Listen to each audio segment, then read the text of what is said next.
is said that the eyes are the windows to the soul. Through these eyes, we see the souls of champions. They've divided the last 4 NBA titles, and now these veteran teams again have their eyes on the prize. The passion for victory and excellence still burns within Magic Johnson. His on-court vision keeps the Lakers focused. Until recently, the Pistons were envisioning a three-peat. Now they're squinting in the light of a harsh reality. Key injuries have blurred their prospects.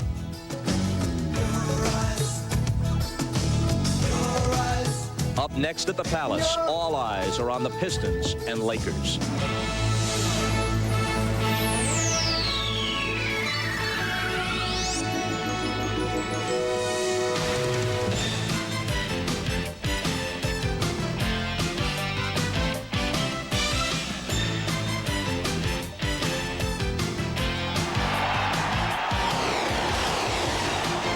You ready to rotate up? You ready to rotate up?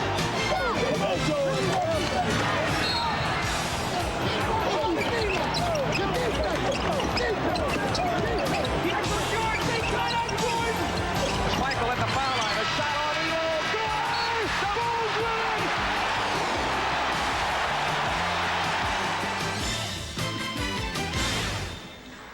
the This is the NBA on NBC. Today, it's the Los Angeles Lakers versus the Detroit Pistons. It's the 130th consecutive sellout at the Palace of Auburn Hills. In recent seasons, these teams have seemed to be on a collision course, headed for an actual or potential matchup in the NBA Finals. But in the past month or so, they've been on divergent paths. The Lakers basically hot, and the Pistons suddenly hobbled by injuries, and they have fallen, at least temporarily, from the ranks of the NBA elite.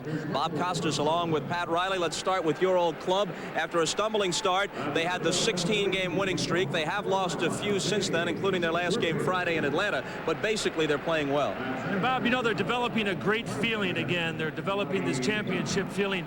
Even though the Pistons have been mired with injuries, the Lakers themselves have been able to win without Magic. At one time this year, they won without Worthy for 3 or 4 games, and now they won 2 out of 3 games without Perkins. So they're a team that has had some adversity, but I do think the feeling that they're developing as a team, the chemistry, is allowing them to get a good shot, a crack at Portland for the best record in this league. Now, as far as the Pistons are concerned, at one time they were pointing toward their usual 58 or 60 wins. Then Isaiah Thomas goes out, at least for the regular season, with the wrist injury. Well, they won their first 5 without him, but since then they're 4-5. They've lost a couple of home games, beaten at home by Indiana, blown out on the road by mediocre or less than mediocre teams like the Knicks and the Hornets. They're in trouble. Well, right now you'd have to say it. Even Chuck Daly made this comment in the press last week that right now they're an average team. There's probably 6 or 7 teams in this league right now that are playing better than Detroit, but right now Detroit is not that championship team. They have these guys out, they have them hurt. What today is about, it's about championship teams that are born of special stuff. You win titles with more than just talent. You win it with substance, and I think you're going to see the substance of the Pistons rise to the occasion today. Pistons had to make a roster move. John Sally out for at least 5 games on the injured list with a bad lower back. They made that move this morning. Here's Steve Jones to tell us about it. Snapper? All right, Bob, there was a lot of speculation around this guard spot with all the injuries that they've had. Everybody was thinking maybe it would be Dennis Johnson. But Chuck Daly likes players that are familiar with things he does, so he called an old insurance salesman, Gerald Henderson. Henderson is here today. He is expected to play. They've given him a crash course, and you guys are going to get a crash course on what it's like to be here in the Palace of Auburn Hills. Back to you, Bob. As you can hear, the place is jumping. We'll try and rise above the din with the starting lineups and the tip-off next.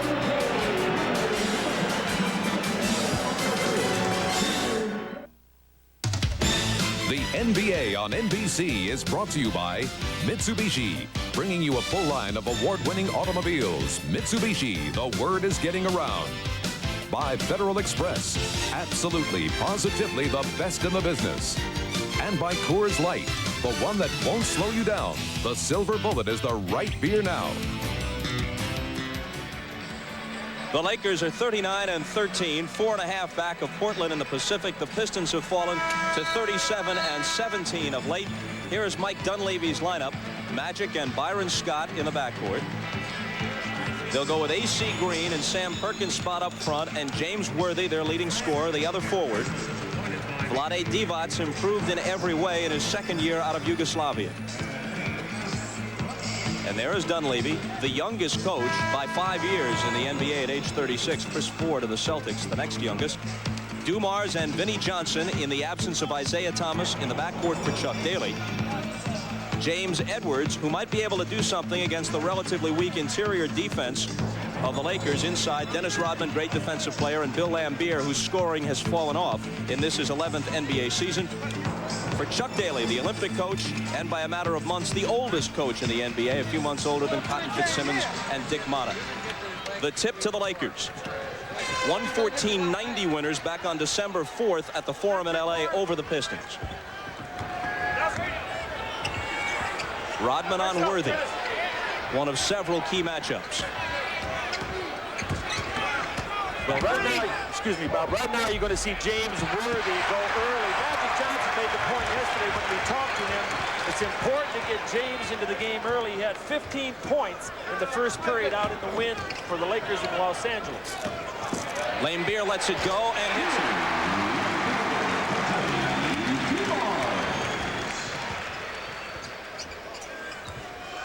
AC Green out high for the Lakers, down 2-0. Again to Worthy, low post, back in. This is their offense where they played from the inside out. In and out off the glass, and Rodman, the 4th leading rebounder in the league, pulls it down, averaging better than 11 a game in that category. Edwards, the turnaround. He had 19 against them in December in Los Angeles. They have a tough time when they've got both Laimbeer and Edwards on the floor at the same time. The Lakers do, defensing that. Well, right now you see Edwards and Laimbeer hitting 2 outside shots, and it's one of the things that is a strength of the Pistons. Their big men being able to shoot from the perimeter. Scott shot partially blocked. Laimbeer again has it spin out. AC Green with the rebound.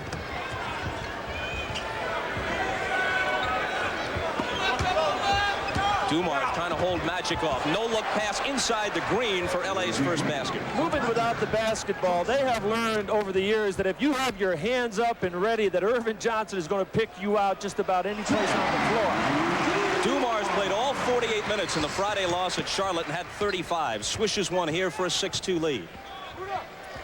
There's the trap. Right now they're going double team on Magic. It looks like they will, and they'll probably play Worthy straight up. Left him alone that time, and he drills the 20-footer. But there wasn't a rotation. They went down on the dribble on Irvin. They two-timed him in the post. The weak side defense of the Pistons has to step up and take the shooter, or they may have a philosophy where they're just going to give him the outside shot today. Scott's got Dumars, runs him into an Edwards screen, then the return to James. Baseline. He's got a pair of buckets.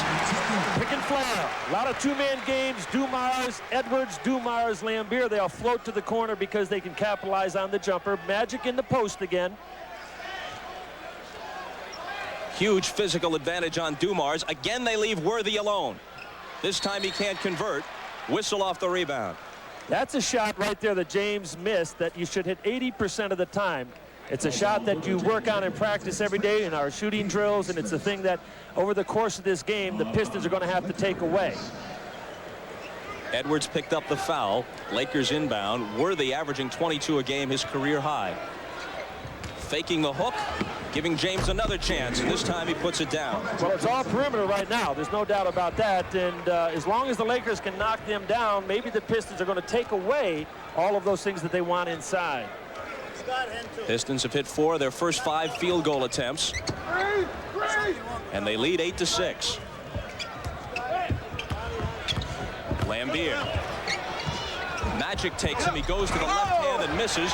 Rodman the follow, and he blows that, and it's Devon's out of it. Magic averaging better than 13 assists a game, second in the league to Stockton of Utah. To Green, bumped as he let it go. Magic's present pace, he will overtake Oscar Robertson right at the end of this season for the NBA's all-time assist record.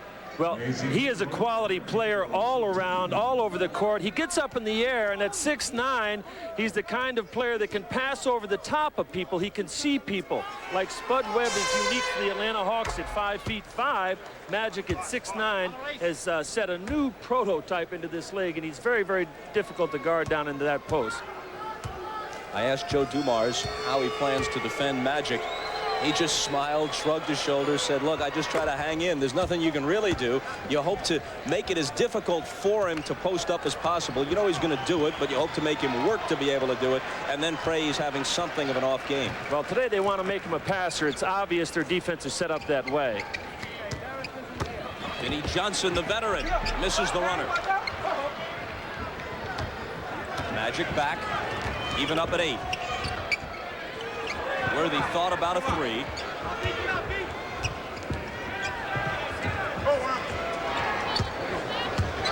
Dumars trying to hold him off. A tap to Byron Scott for the 3. And Lambier with a rebound. Rodman tried to whip it inside to Edwards off his hands. Lakers come back with a potential break. Scott's open left wing. Rodman another board.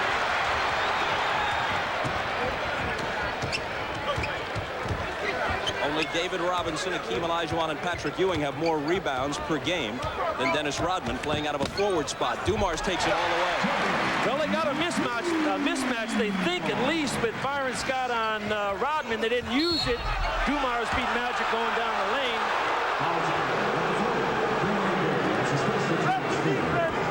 Lambier once again, in typical fashion, pleading his case. Well, he's a guy right now that likes to win. There's no doubt about that. He's vital to this team. He has position there, but the position is the kind of position where he moved over, maybe got a hip in there, and again, it's a tough judgment call on the part of the official. But he will voice his opinion, as he always does. AC Green, Bob, doing a great job this year. Was a starter for 4 years. He was an Iron Man, very rarely ever misses a game, and when Perkins came, they realized that Sam's ability is better suited to a starter's role, and AC has given him energy coming off the court, off the bench. 1 of 2, pulling the Lakers within 1 at 10-9. Lambier, Edwards, and then the 20-footer. Green pulls it down, nothing but purple shirts underneath that time. Scott from the right side. Jumpers all over the place. Not much right now going to the basket. The defense doubling down, helping out, taking away the lanes. A lot of jumpers flying up from the outside. Lakers first lead midway through the first. Edwards from the foul line. He won't miss many of those. Exceptionally fine shooting touch for a man 7'1". Worthy wastes no time answering at the other end. Well, you can say both teams came ready to play. There's no doubt about that.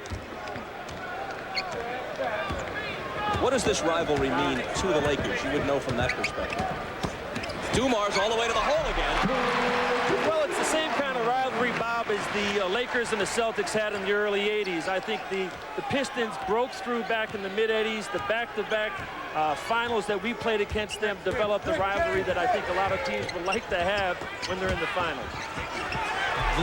Divac really had to work for that, drawing the defense to him, and he gets the tough bucket.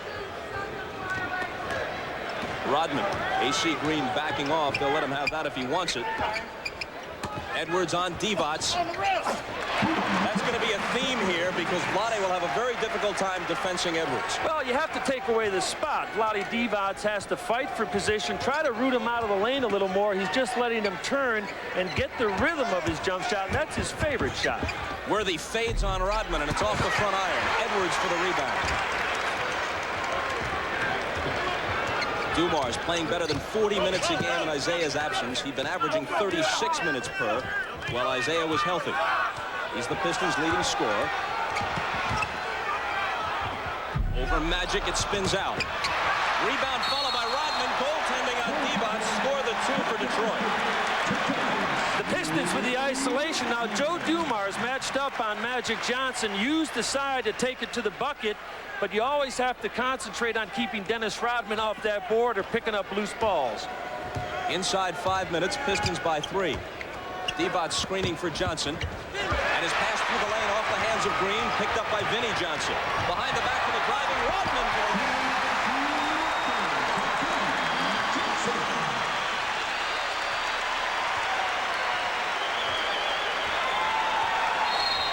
Magic comes across the line, and the Lakers ask for time. 4:35 to play in the first. Detroit's on an 8-2 run. Watch Vinnie Johnson, not known so much as a passer, with the nifty behind-the-back feed to Rodman, who got down quickly on the break and gives them the lead of 5.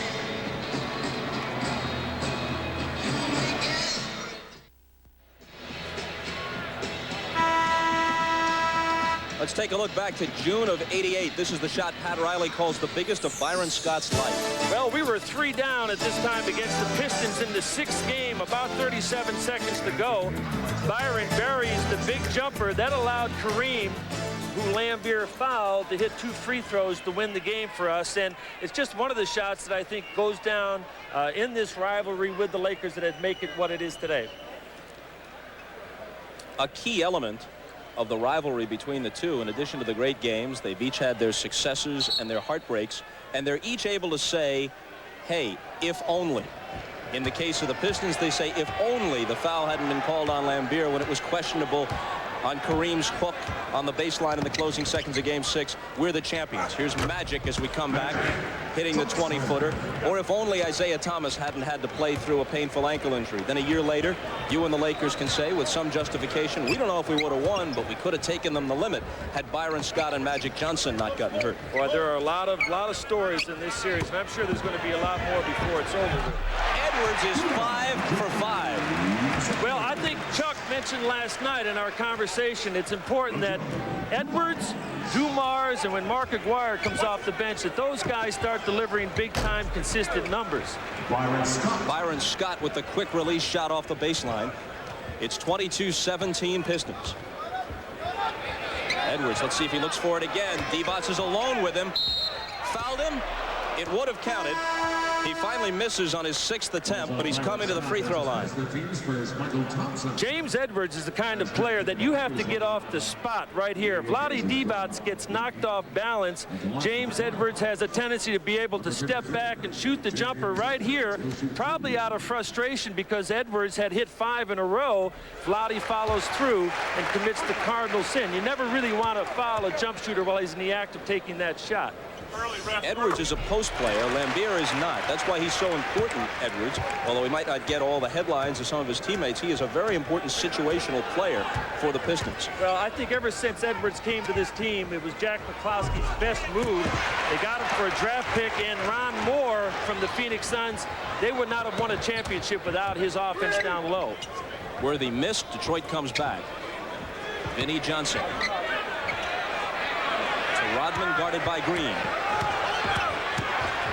Dennis takes him to the hole and puts it in. One thing you can count on with Dennis Rodman is he won't miss much. They don't go to him in the offense. I'm quite surprised they would post him up right now, but he's a very high field goal percentage shooter in and around that basket, and he converts everything.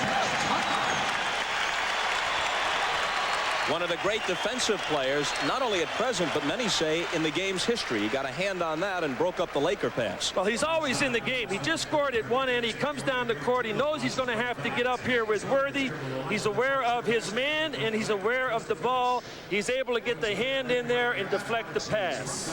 Timeout with 2:57 to go in the first. Steve Jones here at the Palace with John Sally, a missing link and certainly an important guy.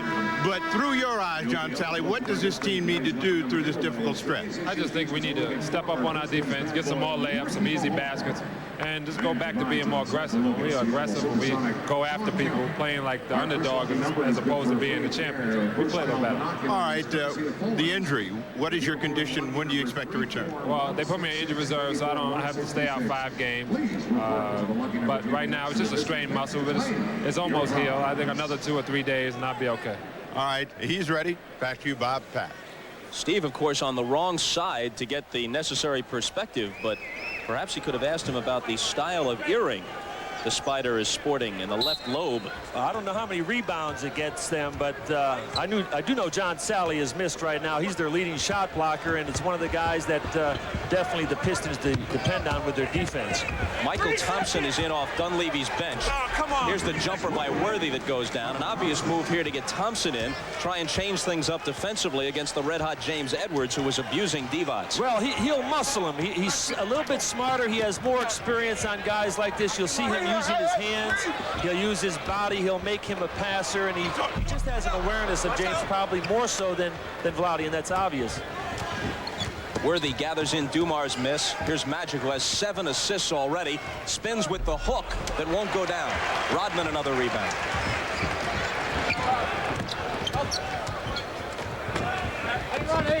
Johnson picks up Lambier. Rodman forces it up, but was fouled as he was surrounded by a couple of Lakers. Dennis Rodman, the kind of basketball player that will do anything for a coach. He just understands what it takes to win, and I'm sure that when they decide on the Olympic team, Bob, coming up a couple of years from now in '92 right here on NBC, that Chuck Daly as the coach would love to have him, because he's the kind of guy that's going to have to play people like Tony Kukoc and players over in the European League that are great one-on-one players. So he's the kind of guy that can fit in on any team. You know, a guy like Oscar Schmidt of Brazil gets hot. You put Rodman on him, put the clamps on him, and another important consideration. It's going to be hard enough in a 40-minute game and all those superstars to spread the minutes and the shots around. With Rodman, you don't have to worry about the ego in terms of shots. Well, he has the perfect demeanor. He's been a role player. He's come off the bench, and he can come off the bench in that capacity, in that state of mind, because he's used to it. Pistons by 6 as we move inside. 2 minutes to play in the first quarter at the Palace. Eldon Campbell is in the game now. Michael Thompson's first shot is short. Rodman again coming up big on the boards. Magic on Lambier. Again, Eldon Campbell coming in off the bench, not used very much. The rookie, probably with his size and shot blocking ability, to be able to match up with Dennis Rodman and keep him off the board. Eldon Campbell, like Byron Scott, right out of Morningside High School in Inglewood, California. Byron Scott, interesting question there. When he was about 8 or 9 years old, I remember him coming down and watching our shoot-arounds when we were practicing with Jerry West and Elgin Baylor and that group back in the early 70s. He's come a long way. Chuck Daly finally gives James Edwards a rest. Mark Aguirre makes his first appearance. Dumars lets fly and misses. He's got his highest points per game average of his career, but playing more minutes and with the injured toe and the increased responsibilities in Isaiah's absence, he's got the lowest shooting percentage of his career. It's taken a toll. Magic goes cross court. Worthy almost lost it. Medium post, not deep enough right now. Again, the pass to Michael Thompson, and that's the ability, again, of Magic Johnson. He's the kind of guy that just tries to make other players better. If you have your hands ready and you're aware, you're going to get layups. Averaging 13.4 assists per game. We've got Magic at 8 assists in the first quarter. Vinnie Johnson rises up over him and hits. That's a hallmark of his game, the ability to shoot over taller defenders. Well, he can do it right now. Right now, they're isolating the side. James Worthy in the low post here with the back to the basket. The Pistons love to face up an ISO with Dumars and Vinnie Johnson like you saw him against Magic. Break you down off the dribble, take it into the gut, look for the shot or the kick. Worthy forces it, and his prayer is answered. It's not a force. That's a shot. He's a shot maker in this league. He's always averaged around 50% from the field. This year he's right at 50, and he's a guy that can create and make shots. Got to get one off. Dumars on the run in a crowd, and he was fouled as the horn sounded. Let's watch Worthy's shot. You decide whether this is actually part of his repertoire or just a case of getting a little lucky. Well, he's got Mark Aguirre at arm's distance, and as soon as he stepped into the ball, he got him up in the air on a ball fake. Mark Aguirre passed him defensively, and James Worthy up and under with maybe some people would call a prayer, but a shot that he can make. He just stayed on the shot and followed through as Joe Dumars finishes off 2 free throws here. Eldon Campbell fouled him as time expired, which might have made Dunleavy wince. Since Dumars was in an awkward position to get off a shot, he drills them both as the lone man on the court. Detroit by half a dozen after 1.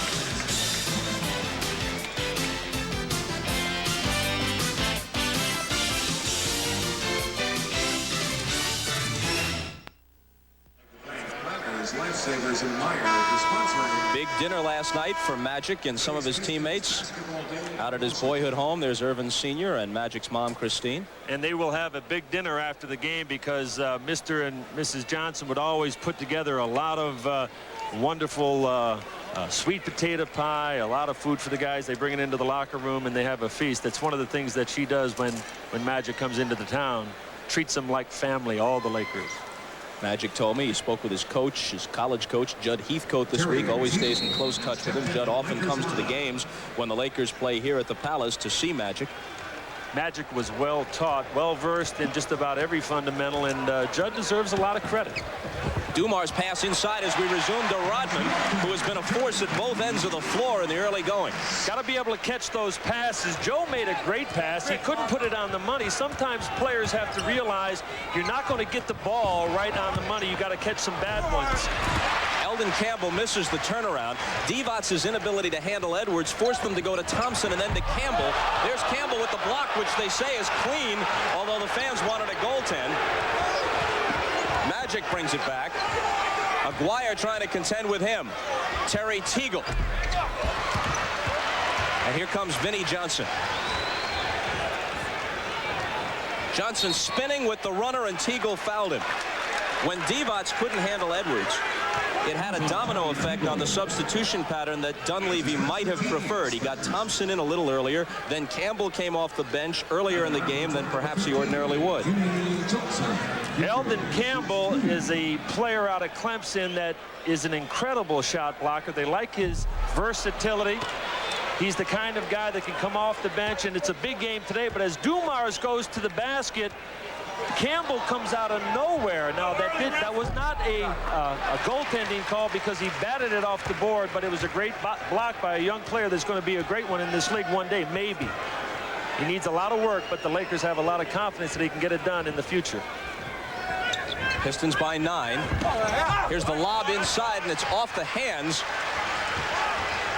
of Byron Scott, and back come the Pistons. Vinnie Johnson's pass deflected, and he comes back out of there with it.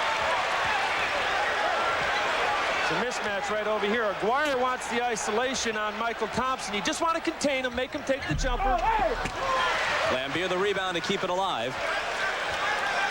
Lakers really packing the defense in. They'll give you anything over the top. They'll contest the shot, play the ball pretty tough, but you'll watch all the Lakers on the weak side with a foot in the paint.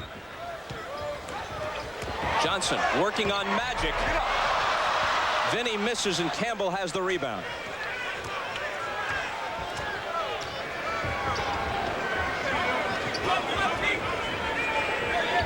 There it is right there. Two-time, no rotation.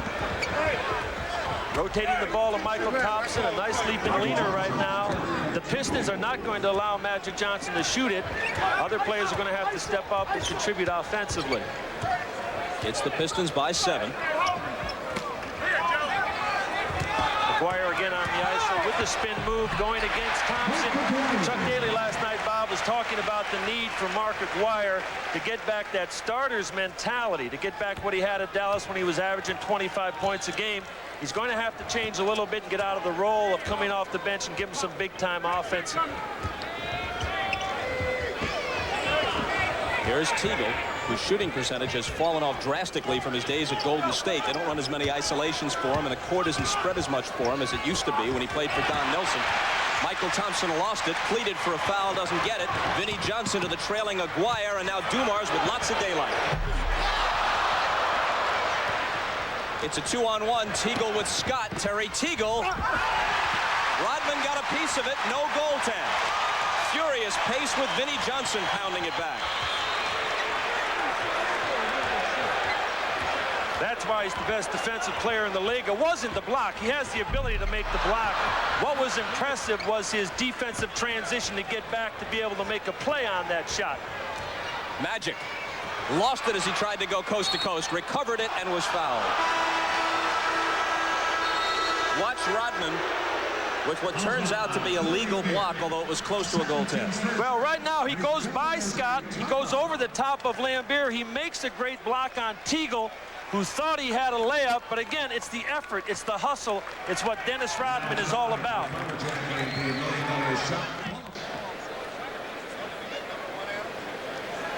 Lots of memories in this building and against this team for Pat Riley. You were telling me one yesterday about Bill Laimbeer making a visit to your locker room after one of the championship series. We had just won back-to-back titles, and we're spraying champagne all over the place at the Forum, and Bill Laimbeer walked in. I thought he was going to walk over and congratulate me. He walked to me and he shook my hand, and he said, you know, I didn't come in here to congratulate you. I came in here to see what this looks like, because next year we're going to be the ones who are going to be spraying champagne. And obviously he was a prophet, because they did win it next year. It is said that outside Detroit, there's divided opinion about this man. Some merely dislike him while others despise him. What is the actual feeling around the league about Laimbeer? I think the people who play against Bill night in and night out have great respect for his competitiveness. He is a winner. He knows what it takes to win. He's also an Iron Man. He will show up every single night to play. The only time he's ever missed any games in this league, Bob, is because he was either suspended for fighting or some other infraction. And Bill Laimbeer is the kind of guy that competes. But right now, I don't know how much he really wants to play. He was considering retirement last year. They talked him back into coming to three-peat, and sometimes he's not right there right now because maybe he feels like he wants to be somewhere else on the golf course. His game has fallen off a bit, at least statistically. He'll be 34 in 3 months. Aguirre driving after the 2 made free throws by Magic Johnson, and he gets the 2 right back. Pistons 38, Lakers 29. One of the things that Chuck again talked about was the inability to get easy shots. Today, the Pistons are getting more easy shots than they've had in a while. They have a better flow, more guys getting involved in the offense, not using the clock and getting the ball up on that rim. Rodman just pulled down his 8th rebound to go with 9 points. He's had a fine first half. Edwards is back in. This time it's Thompson trying to defend him. John Long making his first appearance. And the drive for Rodman. He's in double figures. Dumars with a tremendous snap pass for the assist.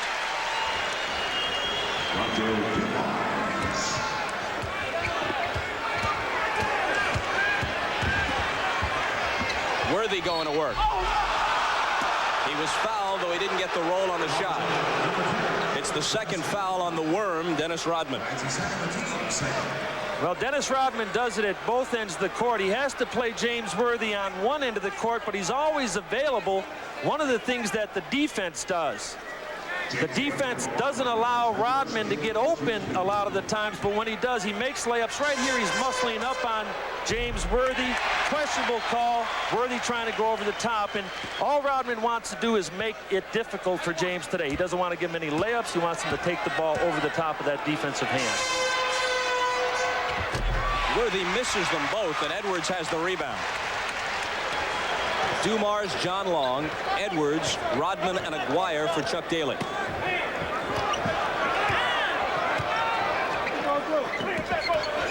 Dumars driving around. Teagle throws it up left-handed and misses, and another whistle on the play, and Chuck Daly can't believe that it's on the Pistons. Right now the Pistons definitely are the more aggressive team all the way around. They're cutting, they're quick, they're taking it to the basket. Joe Dumars, Vinnie Johnson driving on isolations. They have the Lakers back on their heels right now a little bit.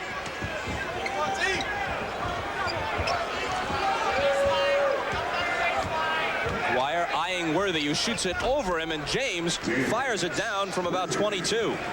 Right now, most of the offense coming from Worthy, coming from Magic. They're going to have to get Teagle involved a little more, try to get some more balance with their shots. Worthy, who's averaging 22, has 12 already, and a Detroit turnover as Rodman didn't see the pass coming from Aguirre. Here comes Vinnie Johnson back into the game.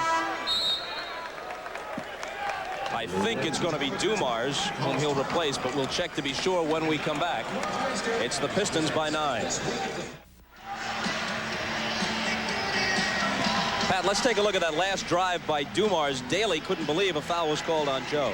Well, Mike Dunleavy put Eldon Campbell into the game, and one of the reasons he did that is because Eldon Campbell is a great shot blocker. Now, when Dumars went down the lane, he's used to seeing Thompson, he's used to seeing Vlade Divac, but he's not used to seeing Eldon Campbell, who has real long arms, so he had to put his arm out and try to shield Campbell away from causing that foul.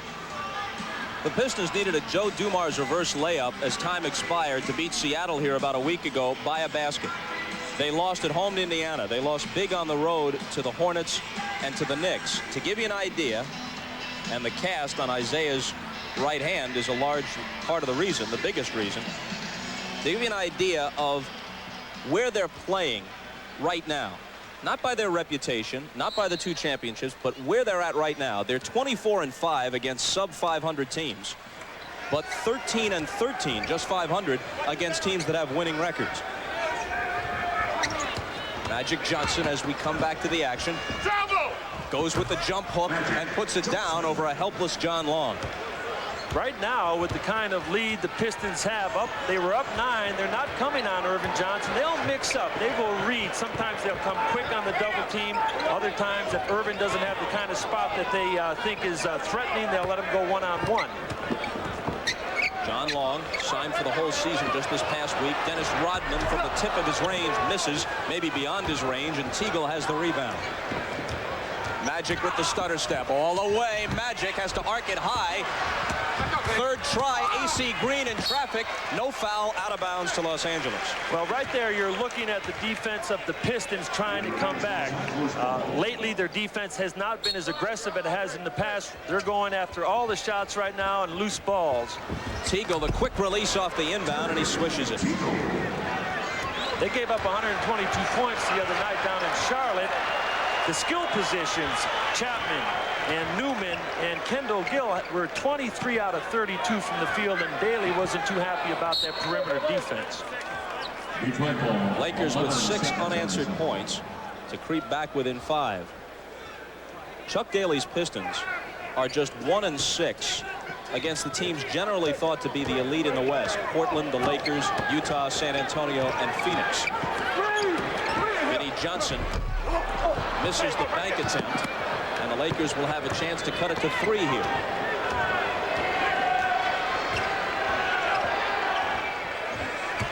Teagle against Vinnie Johnson, backing him down for the turnaround from the baseline, and he's hit a pair in a row.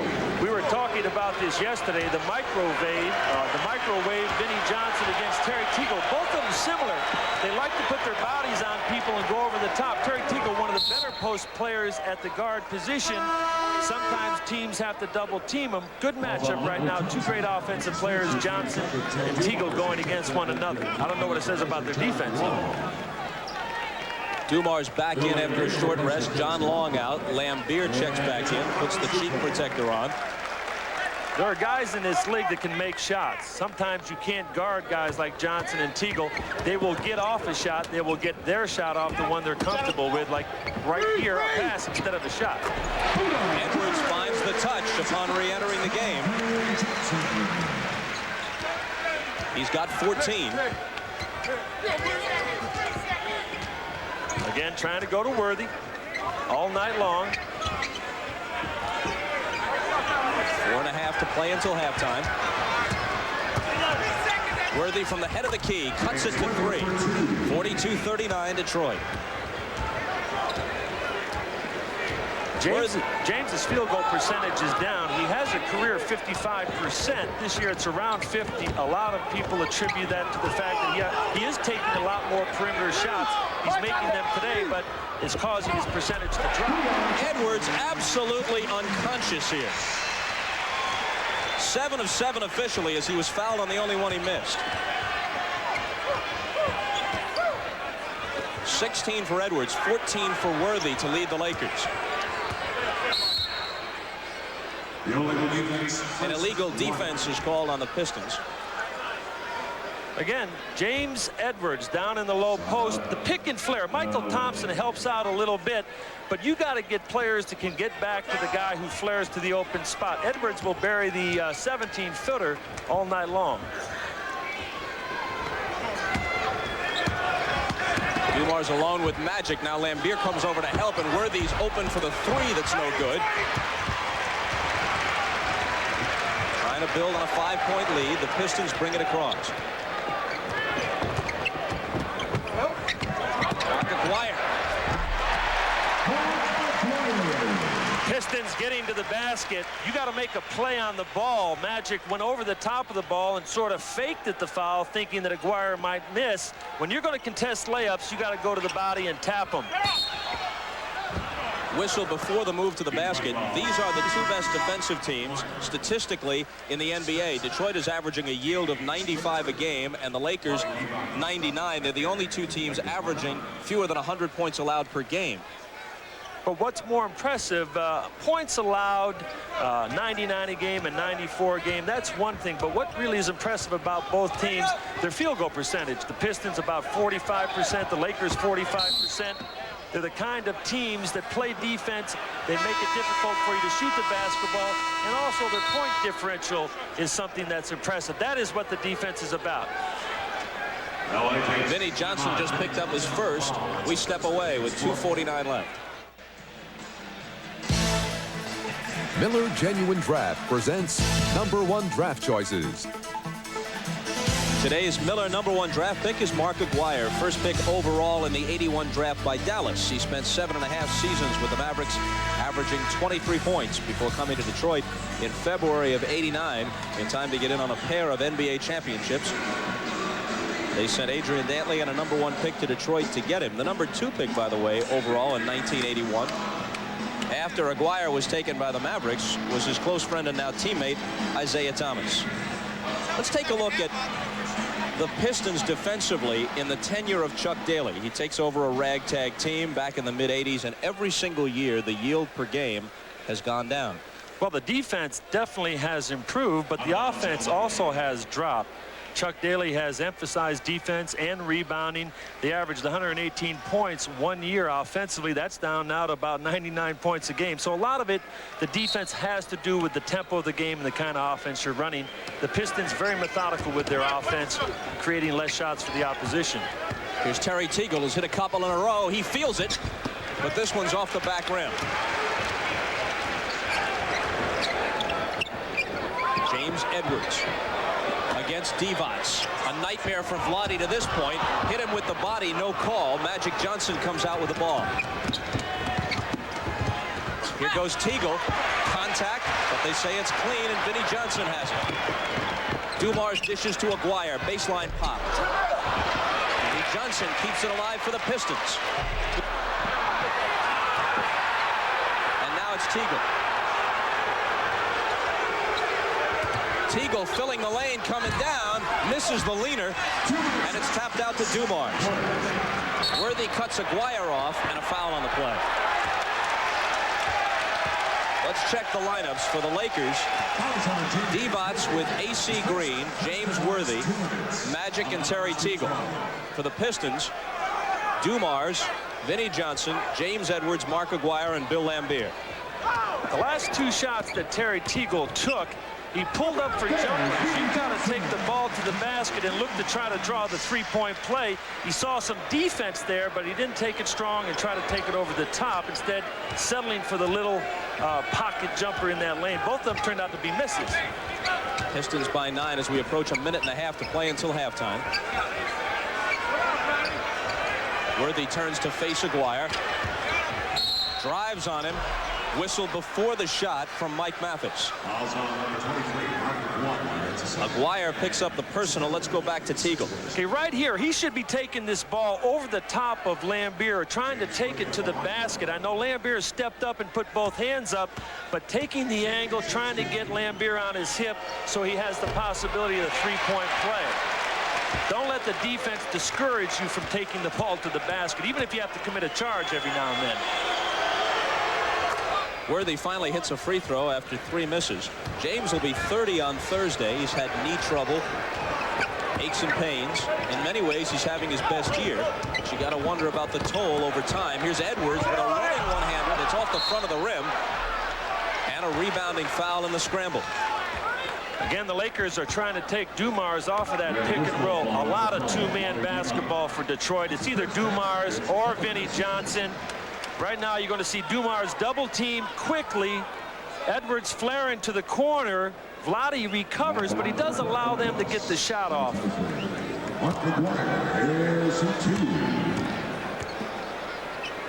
Mark Aguirre, a player that is a great offensive player in this game, brought here for Adrian Dantley. You can see in 87 he averaged 25 points a game. He's brought it all the way down to 14 last year. Right now he's going to have to step up, give them starters points because Isaiah is out and they're missing that offense. Daly's been toying with the idea of starting him. He's got to find additional firepower somewhere. They're not getting any points off transition, and their inside offense has been very lacking in Isaiah's absence. He will increase his minutes, Bob. He'll probably go to 30-plus minutes a game just to try to get that offense. Magic hoists the three. That's that spot-up game again. The double team on James. Magic spotting up behind the three-point line. He works on that shot every single day. Don't let him get in a streak. He could bury 3 or 4 in a row. Holds the Lakers within 7 in the final minute of the first half. Dumars lunges one up there, no good off the glass. Lambier with another try, and there it is. That's what the pick and roll does. Dumars got down into the lane, forcing the big man up to try to block, opening up Lambier inside. AC Green did not block him out. Magic with the hook. AC Green chases it down. 15 seconds to play in the quarter. Lakers trail by 9.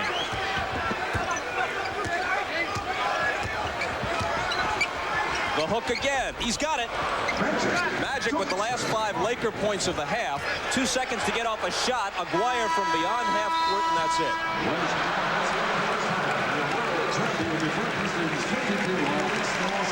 After 24 minutes, the Pistons 52, the Lakers 45, and James Edwards was absolutely sizzling, especially in the first quarter. He hit his first 7 shots from the floor, and there are his total 16 points and 3 rebounds at the half as the Pistons try to do something positive in the midst of a very difficult stretch of the season for them.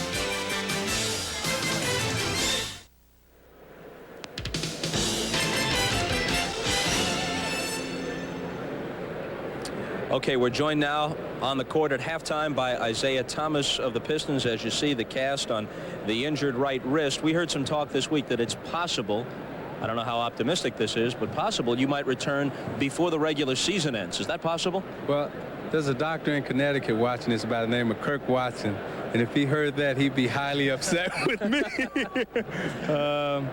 The cast comes off at the end of March, and it just depends on how fast I can rehab. But right now, I'm not planning on playing until the season ends, until the doctor gives me the go-ahead to come out and play. You do think, though, you can play in the playoffs? I'm hoping. It really depends on what he says. Unlike a lot of injuries that I've had, this one's totally different. I had a bone graft and a bone fusion. And so, you know, when you're dealing with bones and stuff, that's out of my league. I'm pretty good with sprains and muscle pulls, but when you're talking about bone breaks, I'm relying a lot on what the doctors say. You're well known for the high threshold of pain. You played against this guy's team on an ankle that would have had a lot of other people in a hospital bed a couple of years ago, but I guess this just got to the point where you couldn't handle it. Well, he didn't give me much sympathy. Never did, never will. But he still came back. I think on that sprained ankle, he had 25 in the third quarter. Isaiah, you did a little coaching last week. And I want you to tell the fans out here, last week when they were mired in a little bit of a slump, you came out, you talked to the guys in the locker room, gave them a little bit of a pep talk. They won against Atlanta. What'd you have to say to them? Basically, I just said, you know, you got to feel good about yourselves. Just because you lose a couple of basketball games or you don't play well does not necessarily mean you're not a good basketball team. I think this team is capable of winning a lot of games without me playing. We're talented enough. Sure, we have to change a few things around, but you know, we're talented enough to win basketball games, and we're still a good basketball team. And you know, when you get down and you start losing and you don't play well, you can't all of a sudden say, hey, we're not a good team. Now, you may have not played well that day or two, but there's always tomorrow. What is the Pistons, what are they going to have to do? They lost your quickness, they lost your offense, they lost your ability to break defenses down. If there was one thing or one player that has to step up to bring back what you gave them, who is that going to be? I think it has to be a collective effort. You know, we're not going to be a great offensive basketball team. So if we stop teams from scoring, we definitely have a chance to win. I don't think we should be concentrating on trying to score a lot of points or focusing on scoring a lot of points. I think our bread and butter is on the defensive end. If we win games 70 to 60, that's fine, long as we win. Last question. Even if you do come back for the playoffs, with you being such an integral part of the attack, the guy who runs the show, it's going to take a while both for you to regain your game and the team to get comfortable again with you on the floor. So there's trouble ahead, right? Well, when I come back, if I come back, my main goal is to fit in. I don't think I can come back and play and get to the level that I was once the season was going on. But if I come back, my main goal is to fit in and more or less be a role player as opposed to being a starter. I think you have to have a different mentality when you're coming off an injury like that. And in 10 seconds, how tough is it for you to watch every day, but especially today with the Lakers and your buddy Magic out there? Well, it's tough because I want to be out there. But the good thing about it is every time I want to participate, I look down at my arm, and it's a good reminder that I can't. So. Yeah, and if he got out there, if it turns bad in the fourth quarter, he's going to come out and use that as a club. I can hear him right now. I can see it right now. Well, Magic would definitely hit me on it. A dire prediction from Riley. We're back with the second half. Our thanks to Isaiah Thomas, and we return after this from your local station.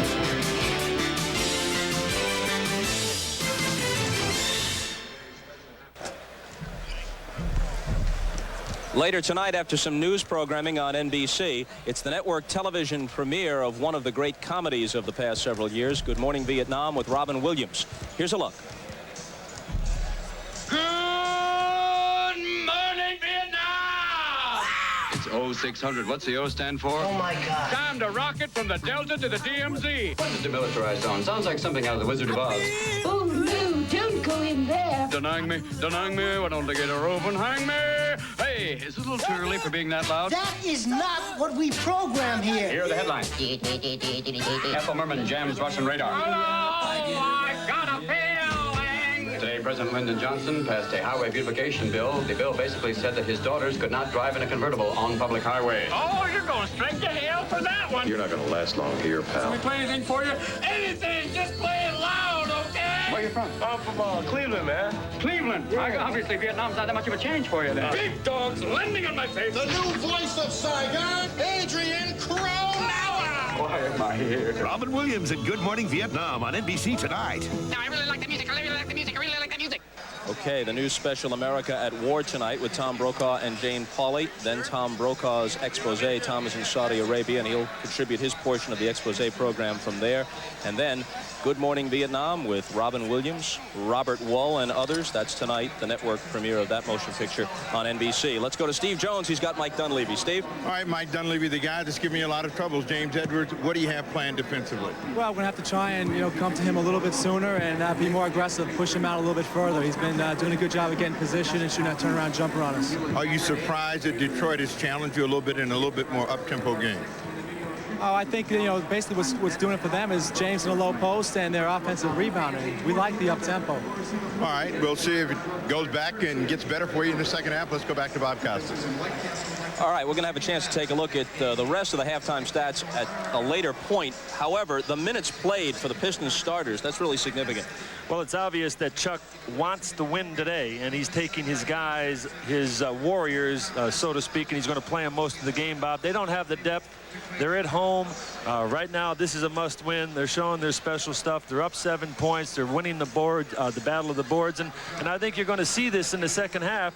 The only problem is that the Pistons have a tendency to let teams get back in it anyways because of their style, but fatigue could be a problem here in the second half. Each starter played at least 19 minutes. Vinnie Johnson and Joe Dumars each with 22, and he used only 7 men in the first half. We'll be back.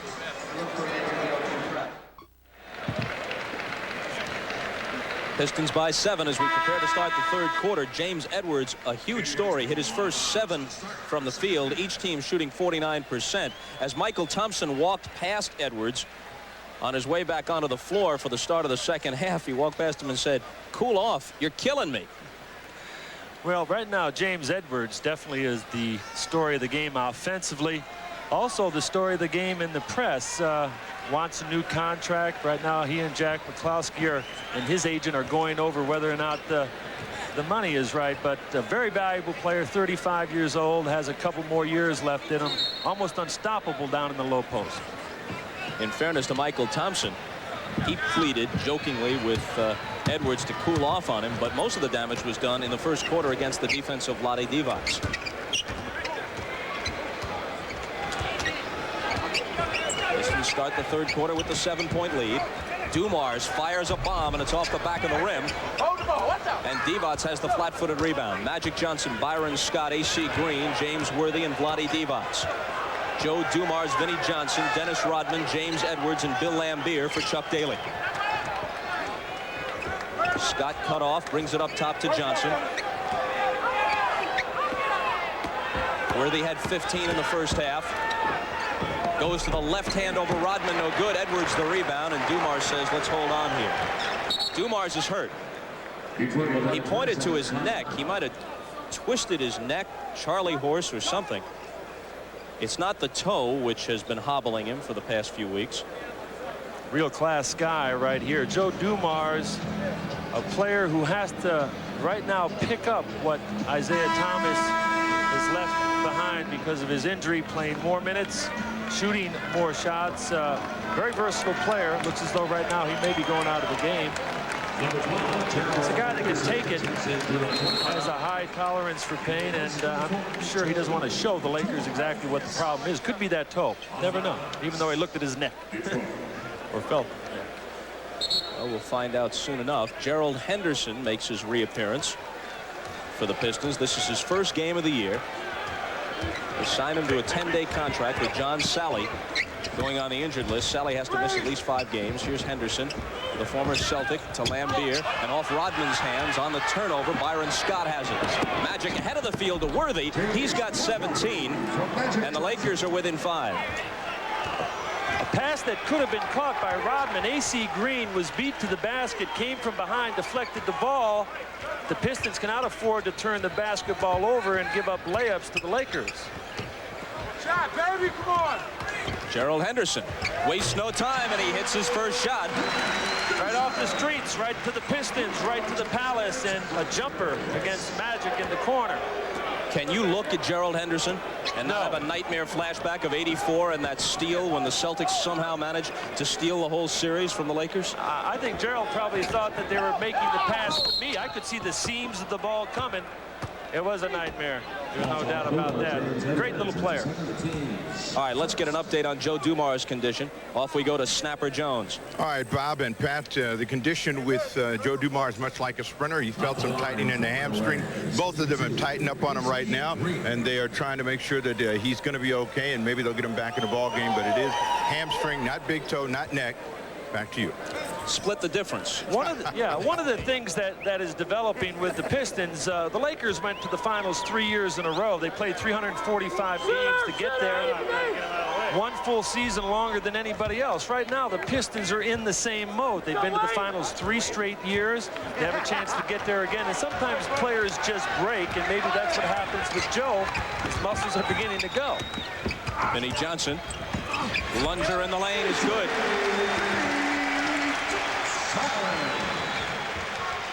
Vinny now will take over. Joe Dumars being out. Vinny will try to heat it up.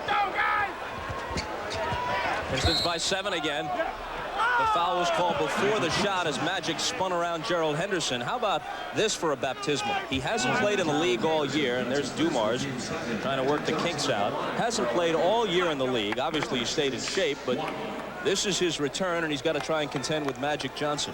Well, Irvin Johnson recognizes that mismatch right now. They probably will come on Irvin Johnson quick because Henderson cannot handle him down there. Irvin will get his points during the course of the game in the flow. Right now, he'll take it hard at Gerald Henderson. Pistons by 4, and Henderson dishes to Lambier. He spots up very quickly. That's a great asset for Lambier. He'll quickly get to the spot and release. Quickest shooter in the NBA. He already has his feet set. He's got his arm cocked. He's the kind of player that can get the shot off quicker than most players. Magic has 16 to go with 8 assists. 58-54 Pistons.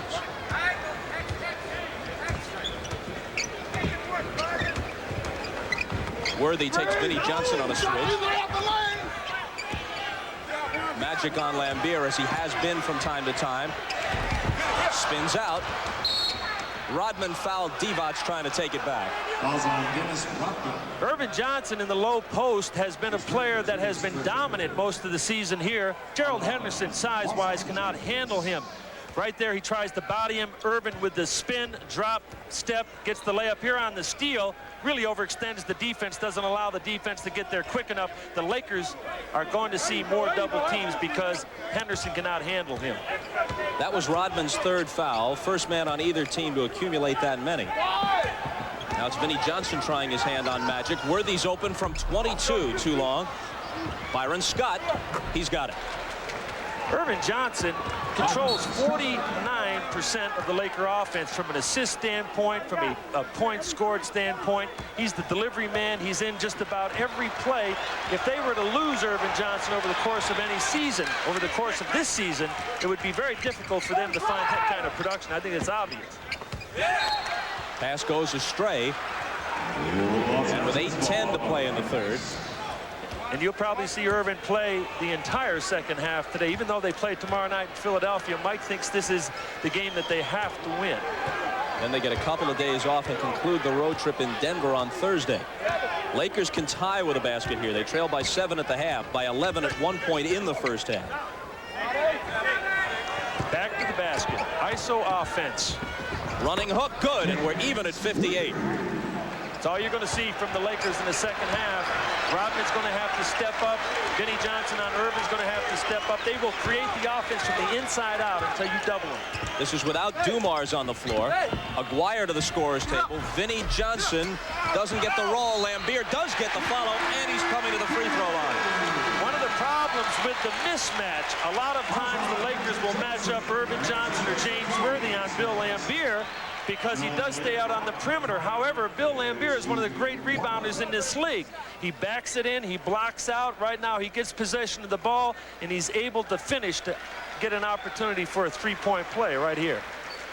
You got to root him out. You got to get your legs down into his knees and don't give him that position. Aguirre in, Henderson out. He can't complete the three-point play. Lambier with 8 points and 9 rebounds. You saw he'd never missed a game due to injury in 11 seasons. He's missed 5 because of suspensions.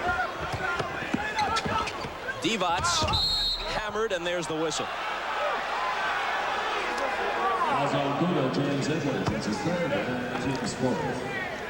Edwards picks up his third.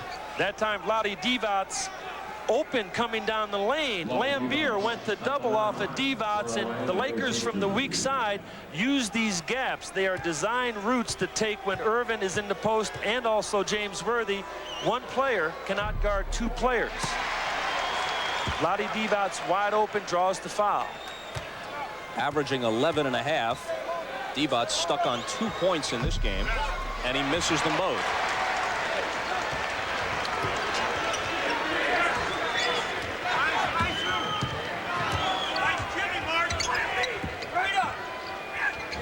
Here's Edwards looking to go to work on Divac. The double team comes over, so he slings it back out to Aguirre. Here's Rodman on the run. Tried to dump it off to Edwards, but it's a turnover, and here comes Magic. His pass deflected out of bounds, and the Lakers keep it. This is what Chuck Daly was talking about. Sometimes the Piston offense gets bogged down, and they have to grind out the shots. Right there, Rodman trying to get the ball to Lambier, and Irvin deflects. Irvin Johnson is going to be a big part of this game in the second half. You'll see him dribble out the offense. He will post up in this area. Now, you'll also watch Bill Lambier. He'll come from the weak side to double team down here. Vlade Divac on the weak side makes a great cut.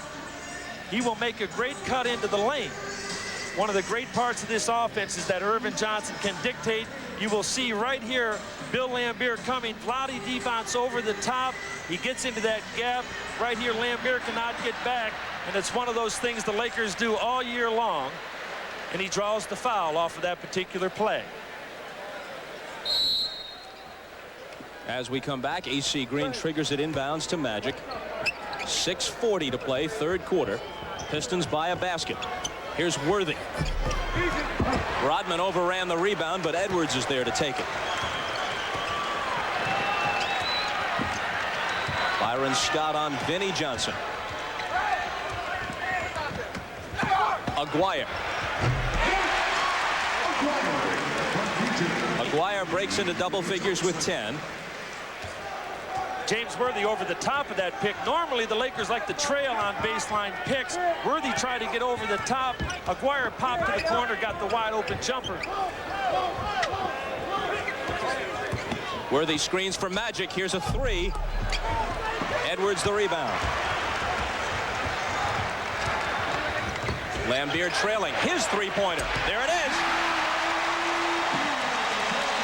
Now the other night down in Charlotte, he took one of those when the Pistons were down 3 with about a minute to go. It wasn't a good shot. This was a good shot in the flow of the game. Magic over Rodman. Misses the hook. Lambeer is there. Suddenly they're up 7. And a chance to make it more. Edwards against Divac. Blocked it this time.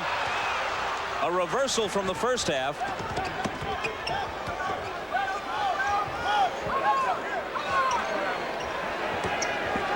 Now they'll set it up with Worthy. Very predictable offense, Bob, right now. The Pistons have to deal with whether or not they're going to come or they're going to play him straight up. That time they played him straight up, but AC got the spot up in the corner. Exactly 5 minutes in the quarter and a 5-point Piston lead.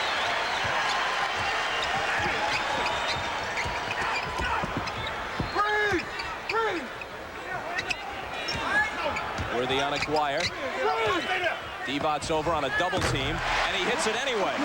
Getting into the rhythm right now. Both teams playing a very basic game. Posting up Magic or Worthy. At the other end, it's two-man basketball. Vinnie Johnson running the point, but Mark Aguirre and Edwards working that game extremely well. They're playing their kinds of games. Worthy comes off the screen and misses the open jumper. Pistons by 7. Edwards alone. Make it 9 plus a foul. Vlade Divac trying to help out. Drop into the level of the ball. Again, leaving James Edwards open for the 15-footer. Edwards has been burying this shot all game long. Again, you can't see Vlade Divac because he's out of the play. Behind the back pass, that's a 70% shot for him right there. Pistons up by 9.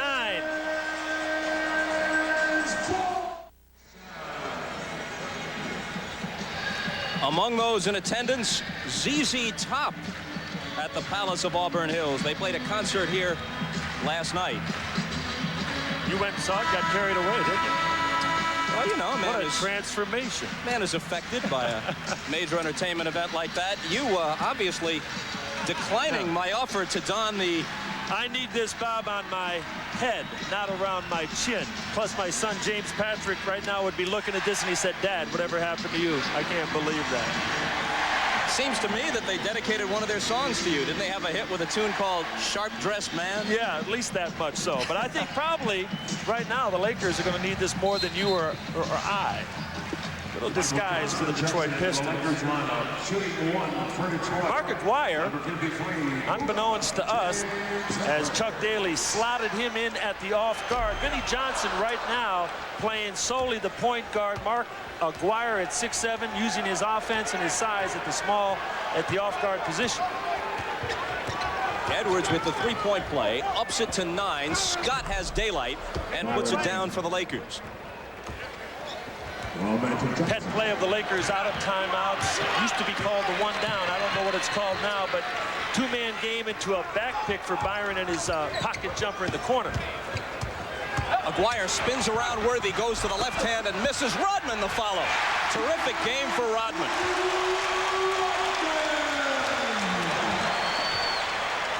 "13 points, 10 rebounds for Rodman.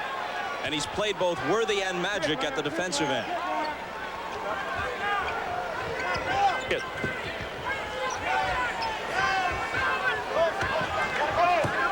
Shot clock down to 5. Lakers keep it. Here are Magic's numbers to this point. 16 points, 11 assists, 5 rebounds. critical matchup right now. I think the Pistons with Aguirre, as James has to get off the shot. You know what? I think I'm convinced. There's another lunger off balance.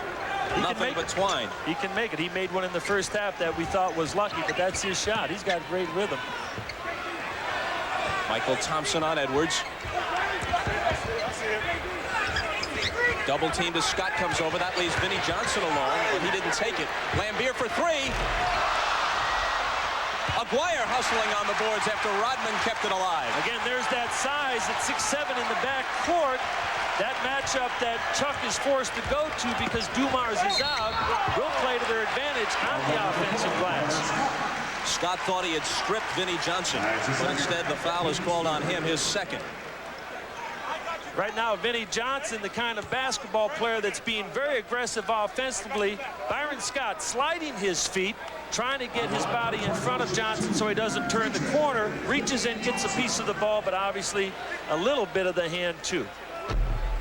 How do you account for this? Vinnie Johnson, who's missed 2 of 3 from the line today, a career 75% free throw shooter, hitting just 59% at the line this year, and he misses them both.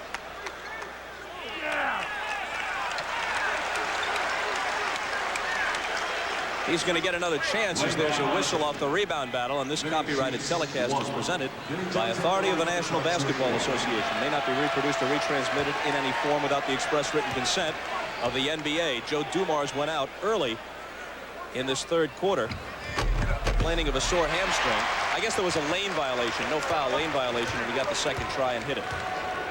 Vinnie Johnson, definitely a player struggling at the line, but he's a big game player. He's a clutch shooter. He's a guy that takes it in the end of the game and wants to take it to the basket. Obviously, the free throw problems have been going throughout his career, and could hurt the Pistons today if he can't convert.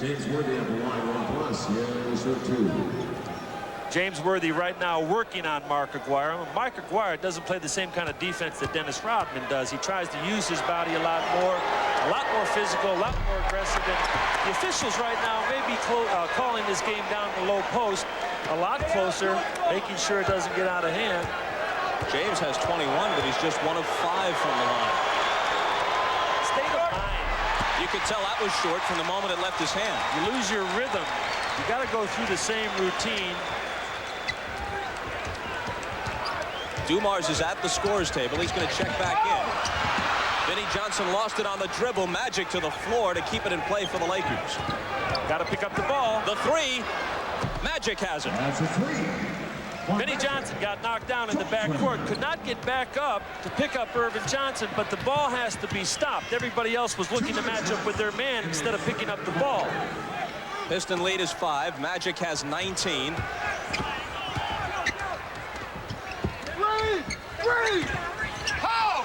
Vinnie Johnson with a nearly impossible shot, and he hits it with the left hand.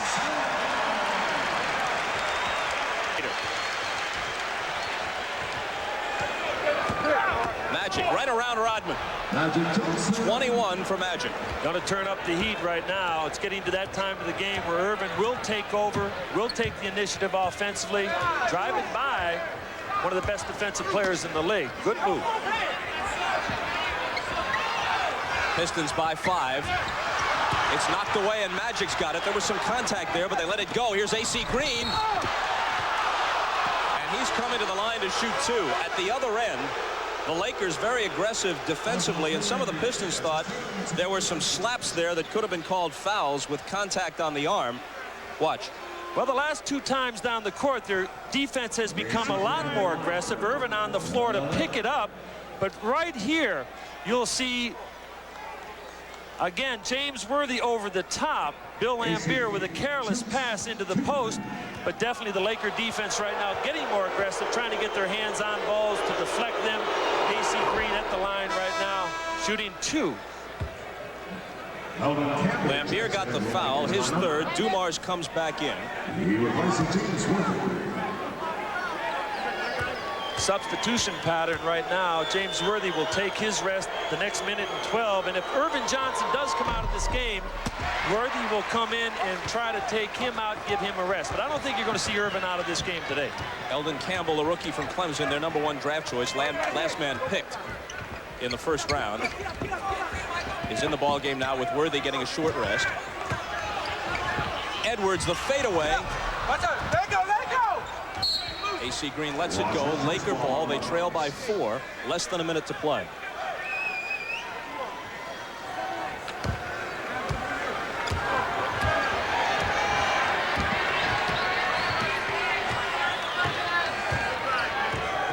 Thompson screening for Magic. Edwards takes him on a switch, and Mike Mathis stops play. Getting pretty aggressive on the pick and roll. The Pistons want to push, go under, or they're switching right now. Sending Magic Johnson to the line for 2 shots in the penalty. Right here, you'll see an aggressive screen by Thompson. The foul is called on Dennis Rodman, and Thompson will go to the line. Obviously, Magic was begging to get in there because he thought Edwards might have fouled him, but Thompson was fouled by Rodman. Neither team shooting especially well from the line. Little love tap. Meeting them in the park. Edwards and Irvin.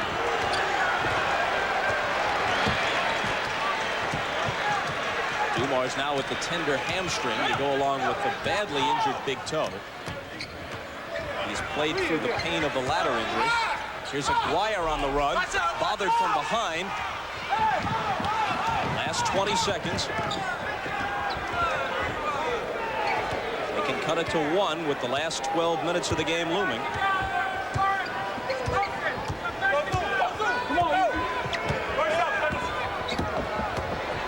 Magic wants to do it with the hook. 2 seconds to play in the quarter. Aguirre can't get it off. After 3 at the Palace in Auburn Hills, Magic and the Lakers have crept back to within 1 at 74-73, and we're back after these messages and a word from your local station.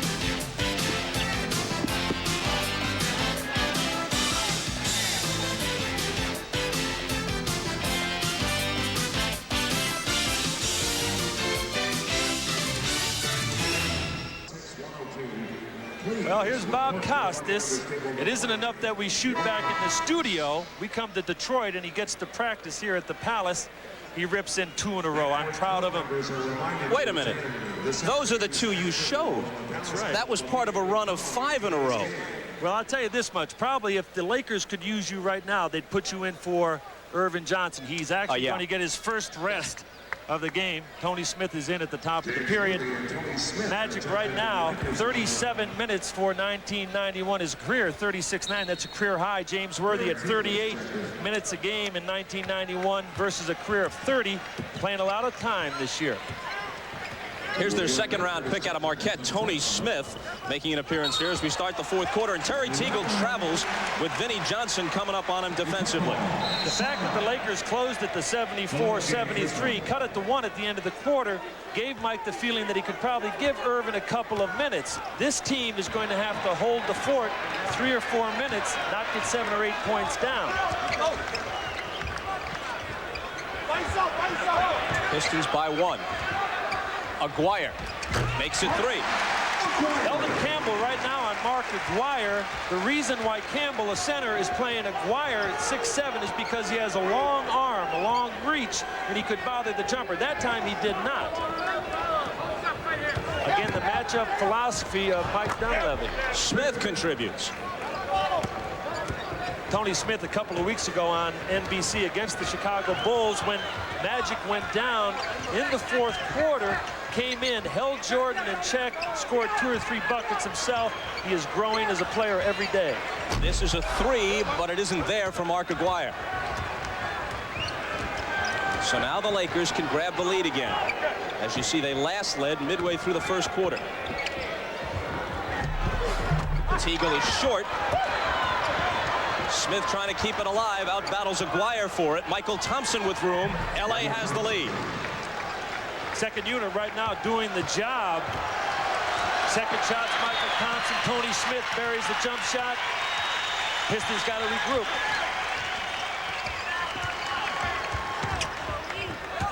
Vinnie Johnson from behind a screen, missing, and a whistle before Johnson's follow. Everything right now is perimeter. Joe Dumars is on the point, has not looked to go to the basket, could be bothered by that hamstring. Mark Aguirre at 6'7", playing the small forward spot on the second shot right here. Tries to root AC Green out or Eldon Campbell out, gets called for the push. Which is Aguirre's fourth. William Bedford has made his first appearance. 7'1" guy out of Memphis State who wears double zeros. Worthy with the scoop. Goaltending call. Count the basket for Worthy.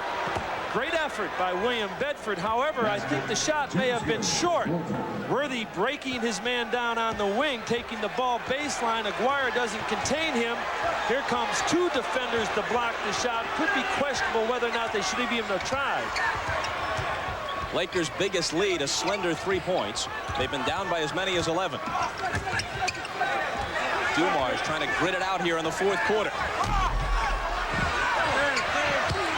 Bedford. He was fouled.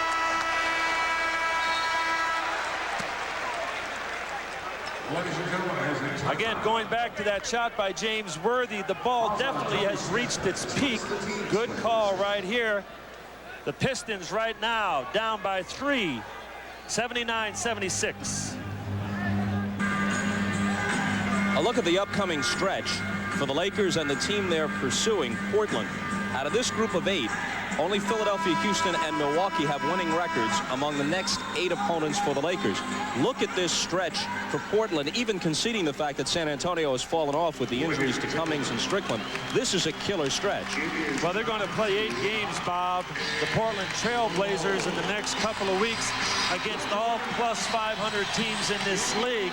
The Lakers feel if they can win today and win tomorrow at Philadelphia, they may be able to crack the Portland Trail Blazers coming to the best record. They're 4.5 out right now, but they'll have an exceptional opportunity if they could win today. Portland hosts San Antonio tonight. The Lakers are 4 back in the loss column. They have beaten the Trail Blazers 2 out of 3 head-to-head this year, and they still have 2 games left against Rick Adelman's team. Still going to be a great finish out west. Not only Portland, but Cotton Fitzsimmons with the Phoenix Suns. Right now, Jerry Sloan is doing a great job with the Utah Jazz. And once Cummings and Strickland get back, the Spurs are going to be right back on top. Laker lead is 1. 9:20 remaining in the ball game at the Palace. Worthy wants it against Aguirre. When they double team, he goes to Teagle for the jump. Rodman skies to clear the boards. 14 rebounds for Rodman. He's chipped in with 13 points as well. Game really slowing down right now. More methodical, less running. Got to make shots. Right here, Aguirre again on Campbell. Vinnie Johnson behind Bedford's screen misses. Look at Rodman. He was fouled. He has been a terror in this game. Dennis Rodman, one of the most valuable players in the league. You watch the rebound right here. Great extension. Cups the basketball, gets it out on the break, and right here, Vinnie Johnson misses a tough one. Rodman inside, James Worthy has him on the hook, doesn't allow him to get the ball back up to the basket. Almost impossible to block out. The guy is constantly moving. He knows his role. He does it well, and that's why he's the best at what he does. So Worthy picks up his second foul.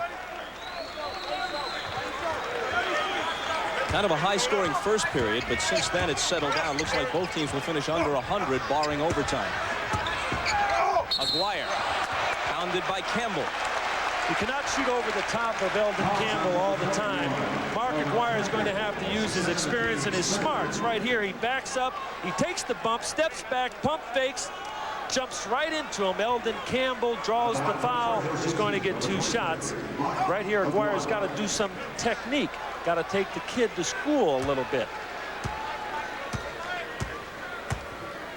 Aguirre right at his average. Mark Aguirre coming off the bench the last couple of weeks. As you see, Portland and Boston next Sunday at 12:30 p.m. Eastern Standard Time. So we open at Boston Garden, then we go out to the Forum. Houston and the Lakers, the second half of the doubleheader on NBC. It begins with showtime at 12:30 Eastern. And that's going to be Akeem Olajuwon coming back after missing several weeks, or 8 weeks, with a fractured cheekbone. Here's the drive by Tony Smith. He's fouled by Dumars. The anticipation right here with Tony Smith playing pick-and-roll basketball with James Worthy.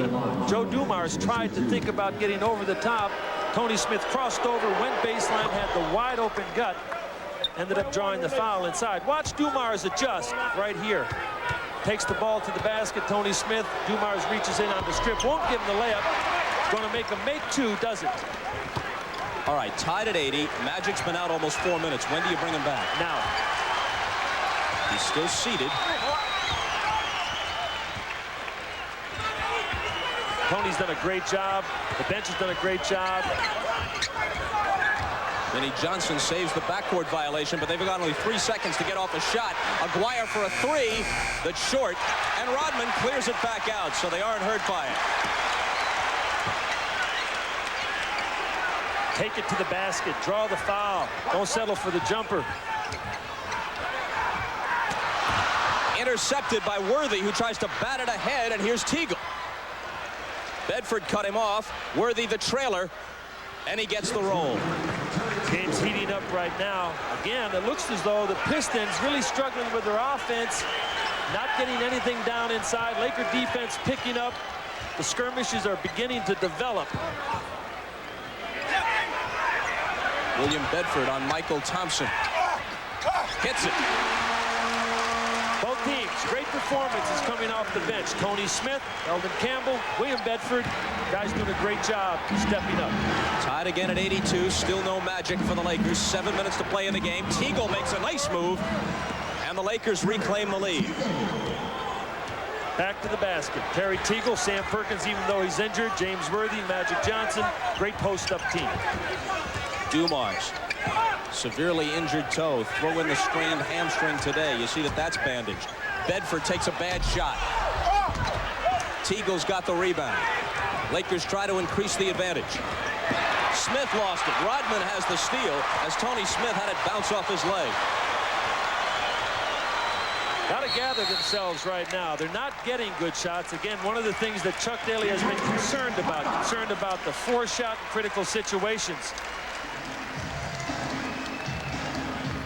This is what the Lakers have waiting for them, win or lose. Magic's mom whipping up a little feast. Have to keep you out of that locker room, Bob. Not a chance. I'm barging in.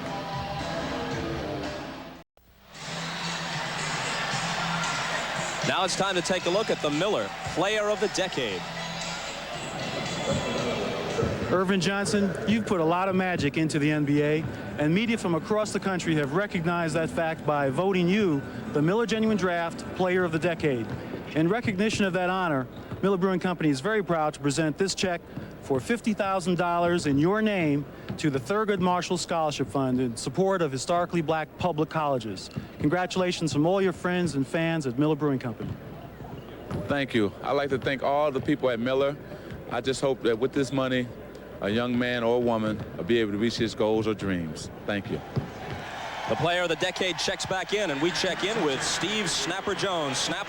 All right, Bob, the concern down here by Chuck Daly is offense. He gave Mark Aguirre several chances to get involved, couldn't get him going. Bedford, he's now made substitutions. Lambeer is back in the ball game along with James Edwards, and what they want to do is get aggressive at both ends of the floor. They want to try to get something going to the hoop as well as stop the Lakers.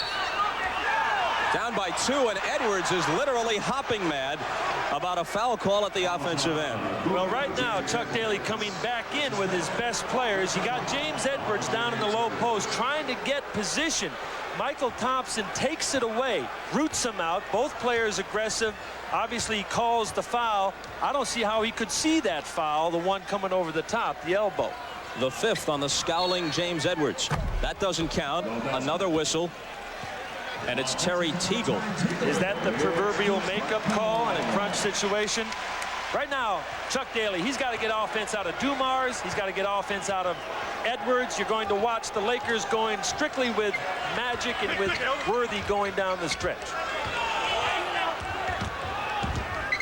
Pistons controlling the boards, but since the first quarter they haven't shot that well, and it continues. But here's Rodman again.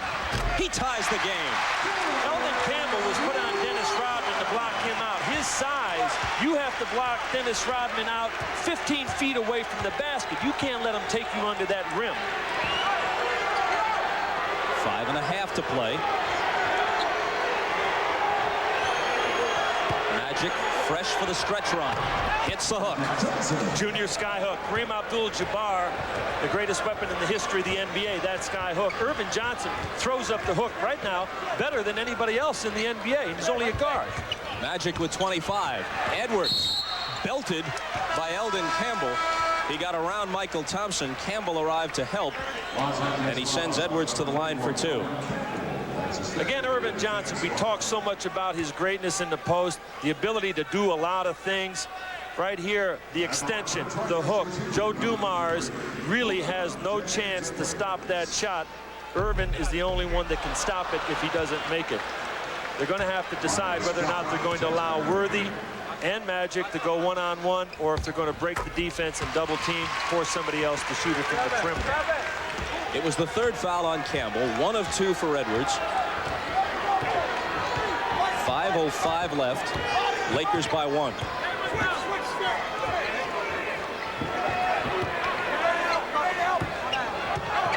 Worthy can't increase the lead, and Dumars is there for the flat-footed rebound. Now that's what you have to do. James Worthy trying to post up Dumars, forced him 15 feet out of the lane. Tough turnaround jumper. The Pistons can live with that. Dumars through the lane, tough shot.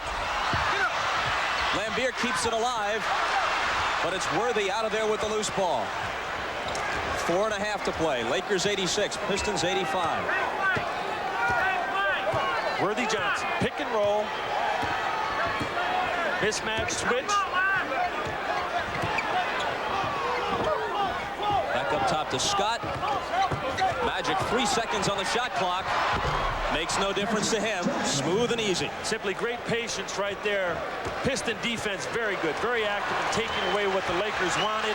Again, the Lakers with the ball movement, Thompson and Eldon Campbell getting it to the guy that can put it in the last second. Edwards and Thompson jostling, and this time the guilty party is Michael Thompson, his 3rd. No Laker has as many as 4 fouls. Edwards has 5 and Aguirre 4 for the Pistons. Again, the cross pick right here. Vinnie Johnson trying to put a body on Thompson. Thompson just using his body, trying to keep Edwards away from that low spot. Edwards right now going to shoot 2 free throws. Beneficial at this time of the game from that contact from Michael.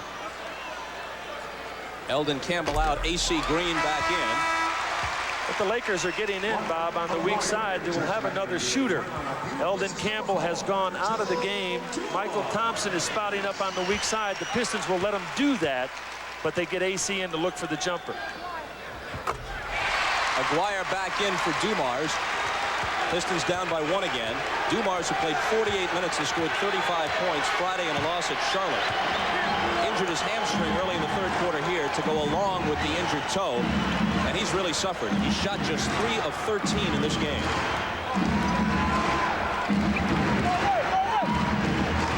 Edwards on Magic. Scott for 3 with a hand in his face. Out of bounds to Detroit. Climbed up over the backboard. Really has to be something wrong with Joe Dumars. Unless Chuck is just giving him a momentary breather, he would be out on that court right now. Vinnie Johnson, Mark Aguirre back at the off-guard position. You're looking at a team that once had, without dispute, the best 3-guard rotation in the NBA, and now they're down to this, which is no disrespect intended toward either Johnson or Aguirre, but it's just not the right combination at this stage of the game. Well, it really takes away from the continuity. We talked about this a couple of times last week. Isaiah used to run the point. Dumars would shoot the ball and then play defense. The whole thing turns around now with Joe having to do too much. Again, too much contact by Michael. He is not reading the official. too much bumping and grinding. Right here, James Edwards, he's getting too many free ones. Make Edwards make a tough shot. That ties it with 3:12 left.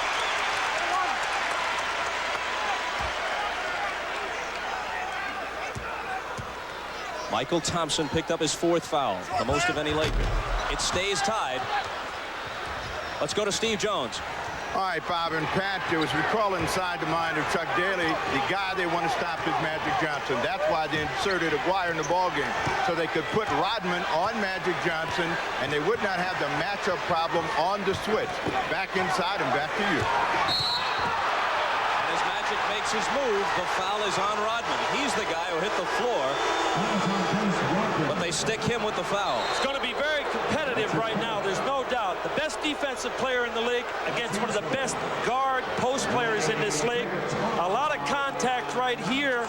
Does he move his feet? Well, Rodman in the past has been accused of being a flopper.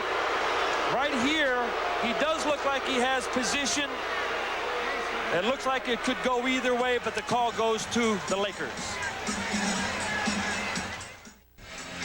Yep. It comes down to the last 2:52, dead even at 88. Each team has 3 timeouts remaining.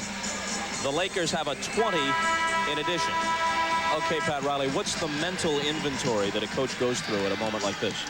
Well, right now, you have to be as basic as possible. There's a lot of things going through the players' minds. You don't want to confuse them with too many things.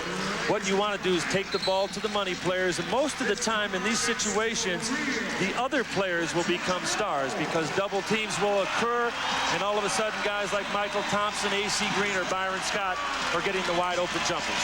Okay, if you're Chuck Daly, you don't have Isaiah. Dumars isn't on the floor right now. He's shot 3 for 13. He's obviously not himself. Who is the go-to guy? Well, you got to go to Mark Aguirre or James Edwards. I mean, they have to step up and deliver.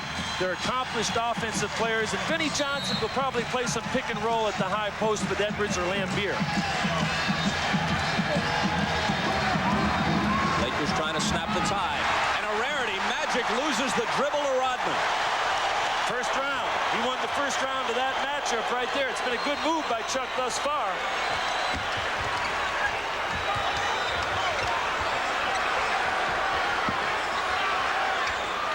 Edwards looking to post up.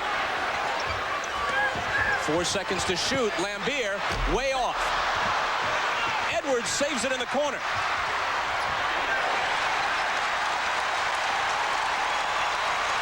They set it up again with 2:12 left.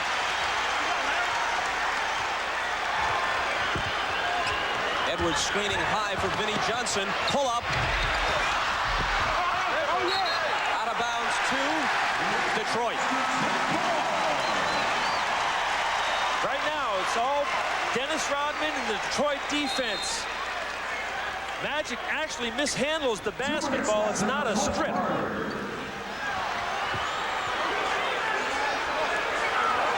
Inside 2 minutes, tied at 88.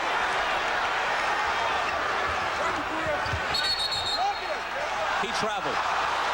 Over-posting the ball. They really want to go down inside to James Edwards, but both Mark Aguirre and Vinnie Johnson had the opportunity to shoot the ball. The ball is above their head, and if you can't get it to them in one count, you should try to go somewhere else with it. A little too much pressure right now trying to force the ball down inside. If it's not there, move to something else. Rodman on Magic. Aguirre on Worthy. A minute and a half to play. Worthy gives the Lakers the lead. 27 for Worthy, same figure as Magic. And this is where they miss John Sally. Sally right now would be matched up on Worthy and Rodman on Magic.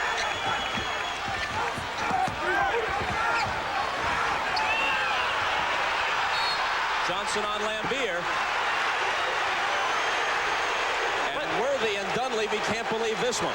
Well, both teams are very aggressive with their post defense right now. They're trying to fight for the spot, but somewhere right in front of the official, you've got to contain your poise a little better.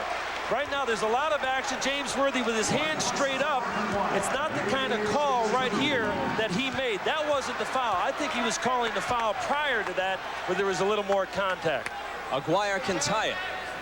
He's halfway there. The third foul on Worthy. It pushed the Lakers over the limit. The Pistons have just 3 team fouls at this point. They'll go back down at the other end again. James Worthy will be facing up on Mark Aguirre. The Lakers are going to have to make it. I mean, the Pistons will have to make a decision on whether they break their defense and double.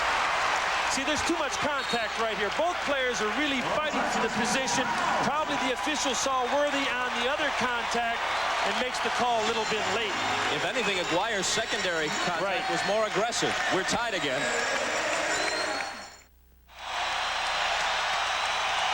Even at 90. 1:08 left. A look at some of the strategic options for Dunleavy and for Daly. The timeouts remaining. The Pistons have 1 foul to give. The Lakers are over the limit. And Steve Jones is behind the Los Angeles bench. Snapper? All right, there's 21,000 here. They're calling for defense, and the guys that they're going to have to stop, Worthy and Magic Johnson, those are the guys that are going to handle the ball in this possession.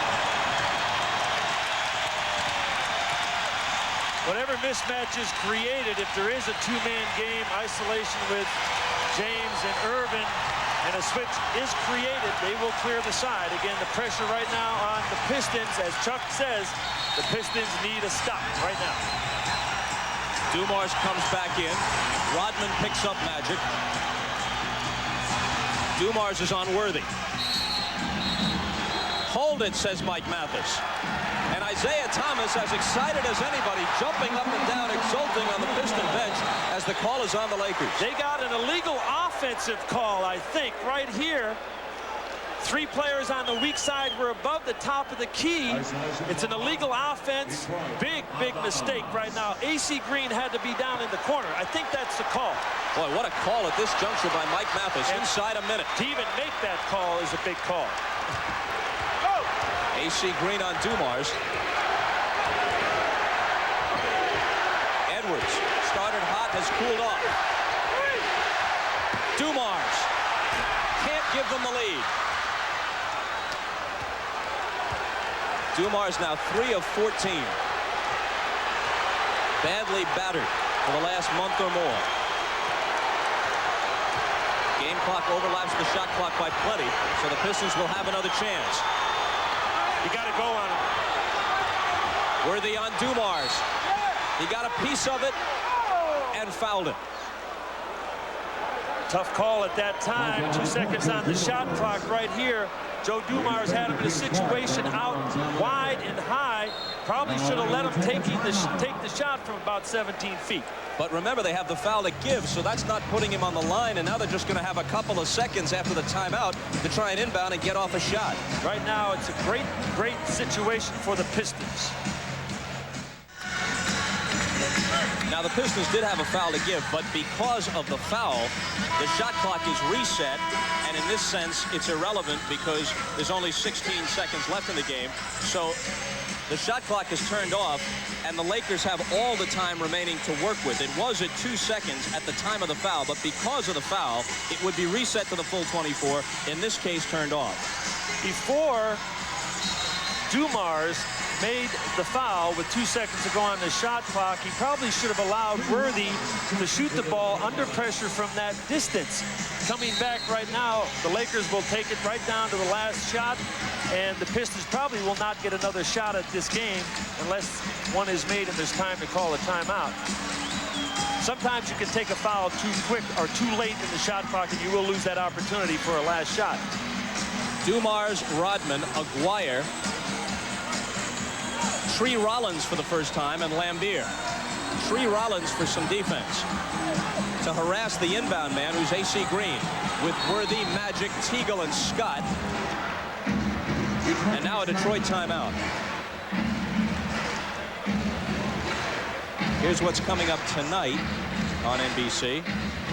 After your local news, a news special, America at War, with Tom Brokaw and Jane Pauley. Then Tom reports again from Saudi Arabia on Expose. And then it's the network television premiere of one of the big blockbuster hits of the past several years, Robin Williams, Robert Wall, and the rest in Good Morning Vietnam. Well, you can make a case for him as the NBA's best coach. Certainly no one's been more successful the last few years. He deserves the respect Chuck being around a long time. I call him a lifer. He and guys like Bill Burtka, they've been in this game 30, 35 years as coaches, and they're the kind of men that have worked hard. Chuck Daly right now winning back-to-back titles and done a great job, and he deserves everything that's coming his way, especially that Olympic coaching job. Over to Steve Jones quickly. Steve? Well, Bob, besides Pat and Mike dressing alike, they're thinking alike. It's a last shot situation, still involving 42 and 32. They looked at the defense down there. They're still going to try to isolate those guys in some form or manner against one of the taller players and get the opportunity, but they want to be the last team to pull the trigger. Can I get one of those coats? Yes. What kind and where do you want me to send it, Steve?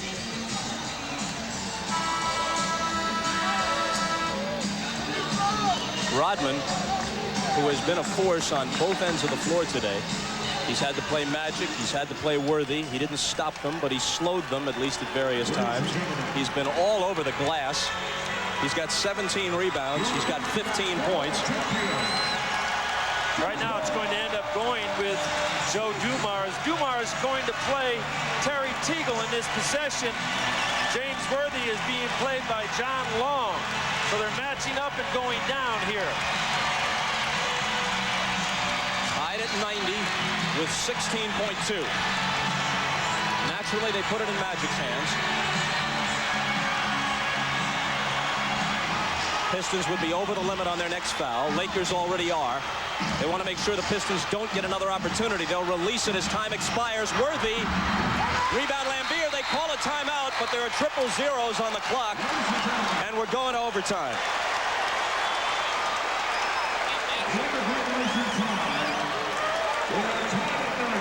They did it right.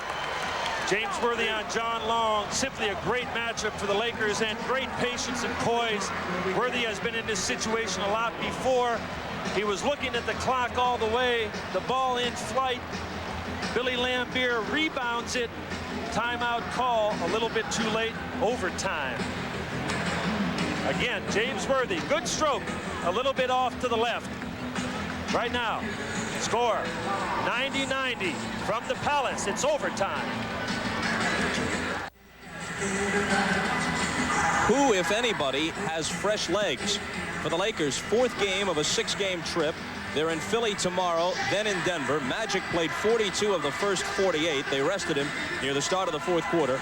Worthy played all but 4 minutes of regulation. Lakers have split 4 overtime games. Pistons have won them all. I don't think that's going to be a factor in the overtime right now. Actually, the Pistons did dodge a bullet. Going into this overtime, it's going to be the Pistons offense against a very predictable isolation game by the Lakers, one that could get them in trouble in this period. Divot's back in, and the tip to the Pistons. Edwards, Aguirre, Lambier, Rodman, and Vinnie Johnson. Aguirre working on Worthy. Hot in the fourth quarter. But not at the start of overtime. Divot's the rebound. Green, Magic, Worthy, Divot's, and Scott.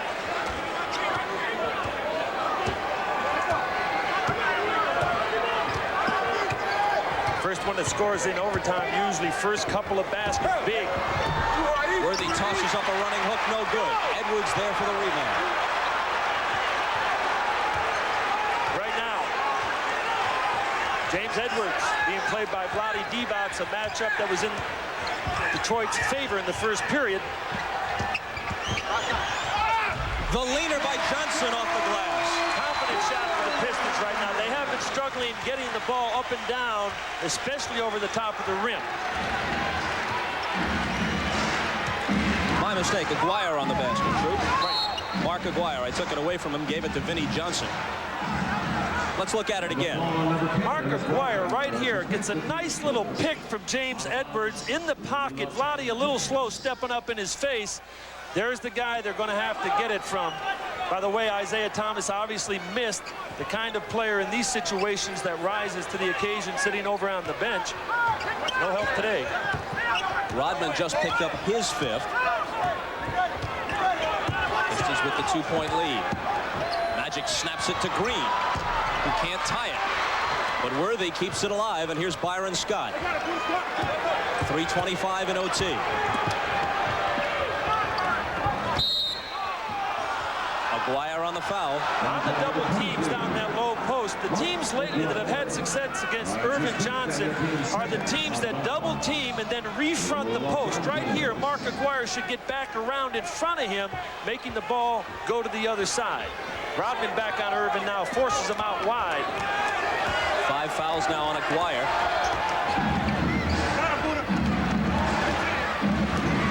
Magic backing him down for the hook. Lambier's got it. 3 minutes left. Pistons by 2 and with the ball. Aguirre or Edwards right now. Two-man game.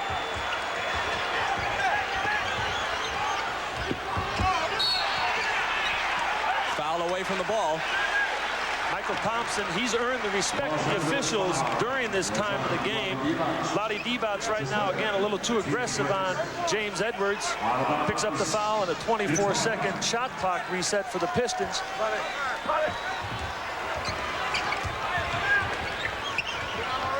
Aguirre lets fly. Scott is there to clear it. Terrible shot. Didn't need that one right now. Scott for 3. 2 in a row for Piston ball. They're only good when they go in. 2-point lead, you take a 3-pointer. Again, the ball to the basket. Try to drive it. Try to draw some fouls. Be aggressive.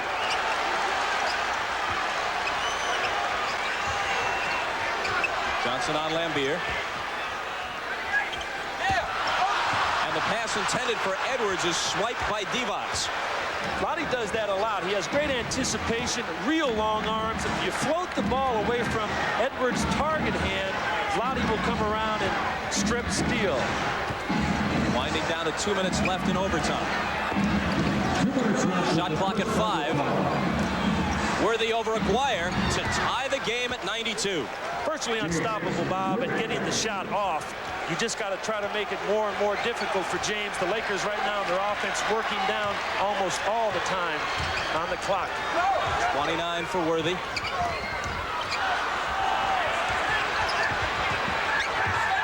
Edwards from 20, too long. He's lost the touch since the early going. Vlade did a great job of helping on Vinnie Johnson and getting back to contest. No doubt that Edwards was bothered by his hand in the face.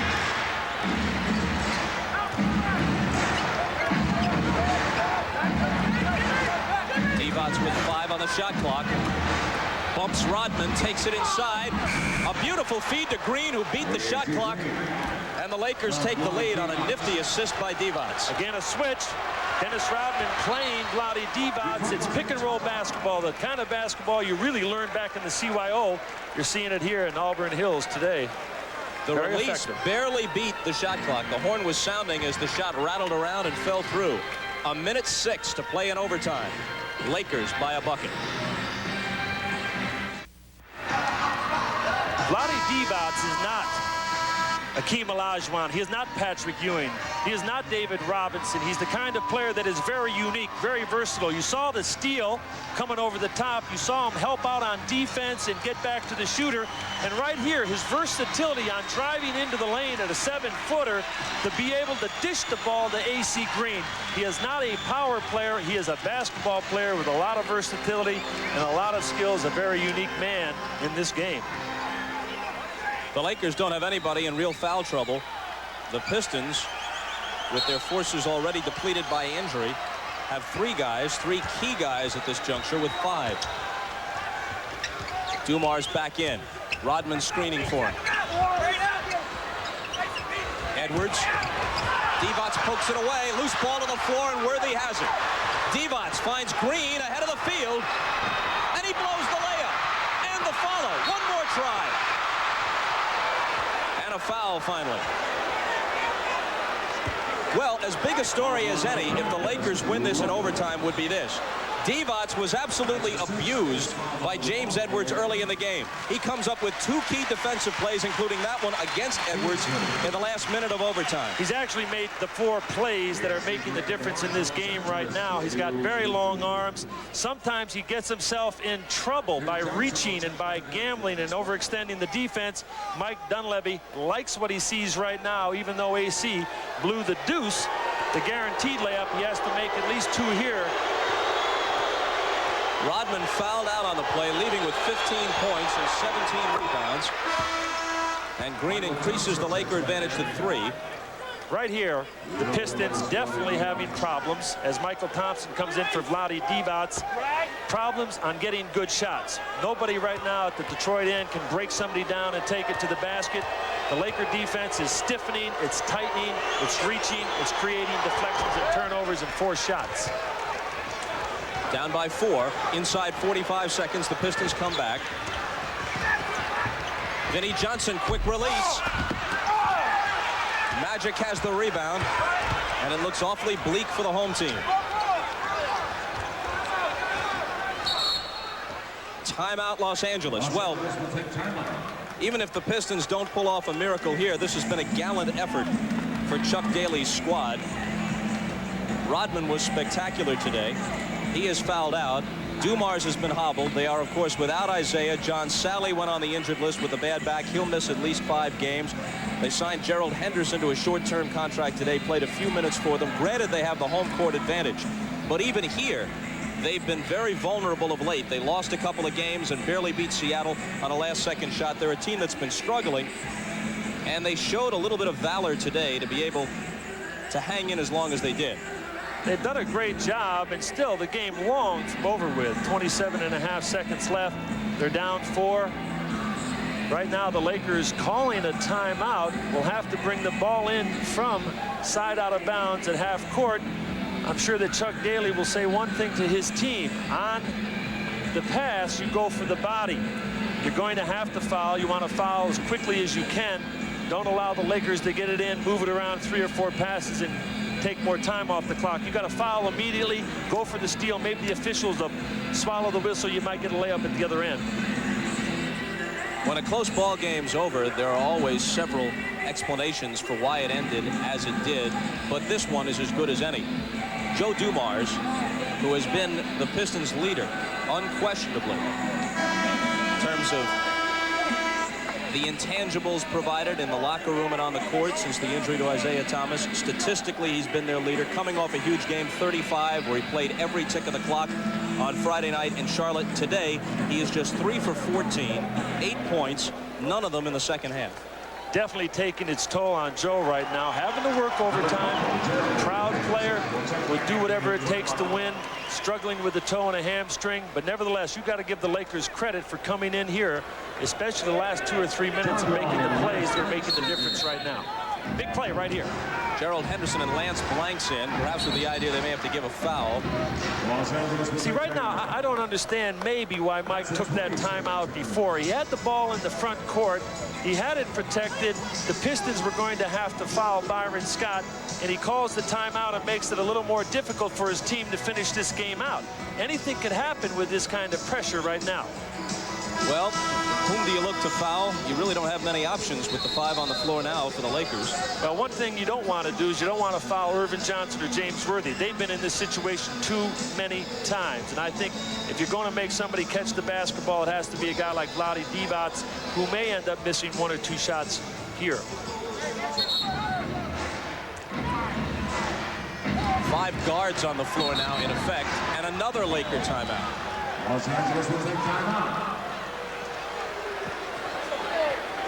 5 guards on the floor for Chuck Daly as he looks to swipe the inbound pass, and barring that, tries to get somebody on the floor like Henderson or Blanks, who hasn't played much, so they're at liberty to give a foul without fouling out. He's lost Rodman already. He's got 2 other guys with 5. This is the lineup tonight on NBC, as we've mentioned. America at War with Tom Brokaw and Jane Pauley. And Tom reports from Saudi Arabia as his contribution to the Expose program. And then it's the network television premiere of Good Morning Vietnam, starring Robin Williams. 96-92, 27.5 seconds left. Again, a lot of time. They will foul immediately. The Lakers are going to have to make their free throws. That would put them 6 ahead. The Pistons with 3 timeouts would take it in at half court, try to get up to 3. There could be another 1.5 or 2 minutes played in this game because they're not going to allow this clock to move quickly. Detroit with 2 timeouts. Now let's take it over to Steve Jones. All right, thanks, Pat. What Chuck Daly has done is put in 5 small guards, very active, trying to prevent the inbound pass. They are going to foul coming out of the play, but they want to make it difficult for the Lakers. You've seen the last 2 possessions. A.C. Green has been a trigger man, tentative about throwing the ball in, does not want to make a mistake. The best trigger man, Steve, in this game, at least for the Lakers in the 9 years that I coached, is playing over in Italy right now. Michael Cooper was a guy that we always put over there on the side out of bounds in pressure situations. He's a guard. He understood what had to be done. But right now, AC just has not found the target, and he doesn't want to make a pass that's going to lead to a quick layup. How difficult has it been for you to sit here and watch and comment about your old team? Well, I think if anybody's heard my analysis, they'll know. Dumars has to come over and foul Johnson. The Lakers, who are a better than 80% free throw shooting team for the season, you saw all the high percentages on the graphic a moment ago, have made just 14 of 25 today. That's 56%. This is the one guy you didn't want to foul. Irvin at 91% eats these free throws alive, especially when it means winning time. Right now, Bill Laimbeer sitting over on the sidelines. Team down by 4. Really doesn't approve of that. He said wrong guy to foul. You know, he's a guy that understands what this game is about. And they get Edwards and Laimbeer back in with Magic on the line, hitting them both, and Daly wants a timeout. The Pistons will be 0 for 4 on NBC this year. Chuck Daly does not want to see us coming, even if you do pick up the dinner check. Definitely, they haven't had the kind of luck on this network that they would have here at home. But however, next week in Los Angeles, there's going to be a basketball game that will bring back also one of the great players in this game, Hakeem Olajuwon, but it will be preceded by game 1 of that doubleheader, Portland at Boston. That game next Sunday at 12:30. And then the Rockets and the Lakers from the Forum. The Lakers will stay 4 back of Portland in the loss column. Meanwhile, the Pistons will be 5 back of Chicago in the loss column in the Central. Celtics, of course, with the best overall record in the Eastern Conference. Perhaps tellingly, although you must factor in the injuries to Isaiah, to Sally, and the weakened condition of Dumars, the Pistons will now be 1-7 against the Big 5 of the West, against the Lakers, the Trailblazers, the Suns, Utah, and San Antonio. Well, the Eastern Conference teams haven't fared well going out west anyway, Bob. I think it's somewhere around 35-70, a 1-loss percentage. But the Western Conference has proven to be formidable. They have a lot of great teams that have grown. But right now, the only guy that's interested in any kind of team is Chuck Daly with his. He has an opportunity to get off a 3-point shot, 25 seconds to go. Look for Mark Aguirre, okay?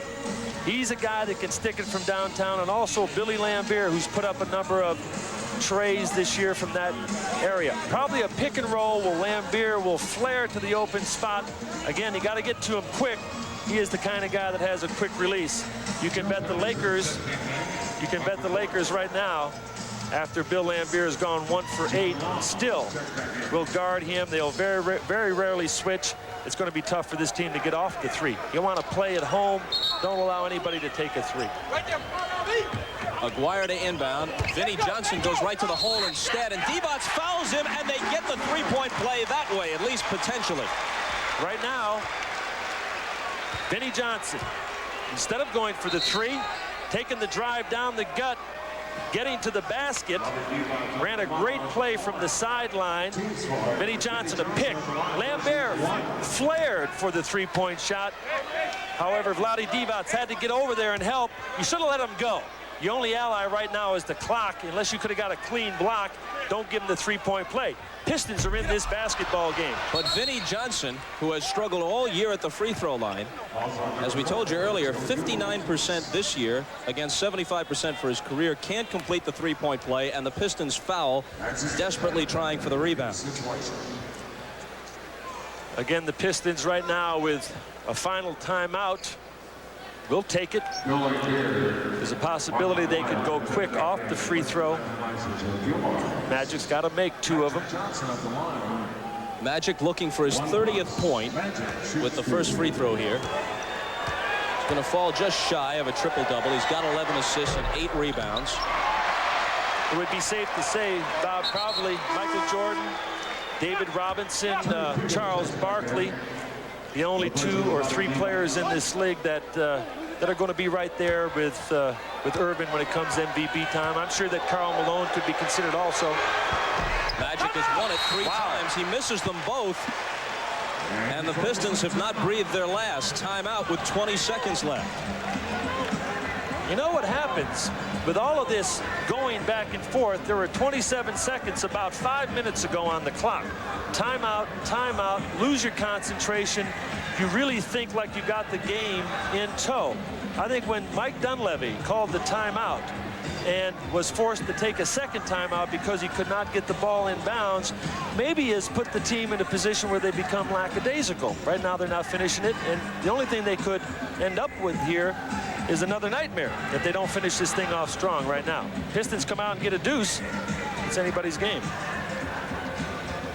Lakers right now 16 out of 29. Definitely not as proficient. They usually shoot 80% on the season. The Pistons 19 for 27 from the line. You got to make your free throws going down the stretch, closing games out. Otherwise, you could face a team that has the ability to come back like the Pistons.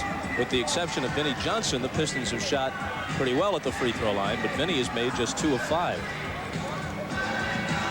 The last time they came out of a timeout, Chuck Daly set up a great play for Vinnie Johnson. He popped to the top of the key. He had a little pick with Bill Laimbeer. Laimbeer floated to the 3-point line. Vinnie took the ball down the gut, got the ball in the basket, cuts it to 4. Magic misses 2 free throws. Right now, look for Vinnie Johnson or Mark Aguirre again to try to take the ball to the basket. Defenses have a tendency to be too defensive, and they allow you to break them down. Over to Steve Jones right now. Well, the arena is half empty, but there's plenty of drama still here. Daly has drawn the same play that he had the last time. They'll either look for the quick layup or the 3-pointer in either corner. Aguirre, the trigger man. Pistons down by 4. 20 seconds left. Vinnie Johnson against Magic Johnson. He lets him go, and he blows the layup. They have to foul Byron Scott. Gerald Henderson does it. Again, Irvin Johnson playing Vinnie Johnson on the one-on-one. Vinnie going to his left, gets all the way to the rim, but he really doesn't finish the shot. I think he probably thinks Irvin may foul him here, blows the left-handed layup. Irvin smart in letting him go, knowing he had a 2-point lead, not putting him on the line for the 3-point attempt, thus not stopping the clock. Byron Scott now has the pressure to finish this game for the Lakers. 12 seconds. And he ups the lead to 5. Chuck, with no timeouts left, will go quick. Usually most teams will have some kind of devised play, penetration kick for a 3. For all intents and purposes, the game now in the hands of the Lakers. In the game's 53rd minute, LA hits the century mark. Gerald Henderson hurries. Magic lets him go. There's the layup. 5.5 seconds. 4-point lead. And they foul Magic.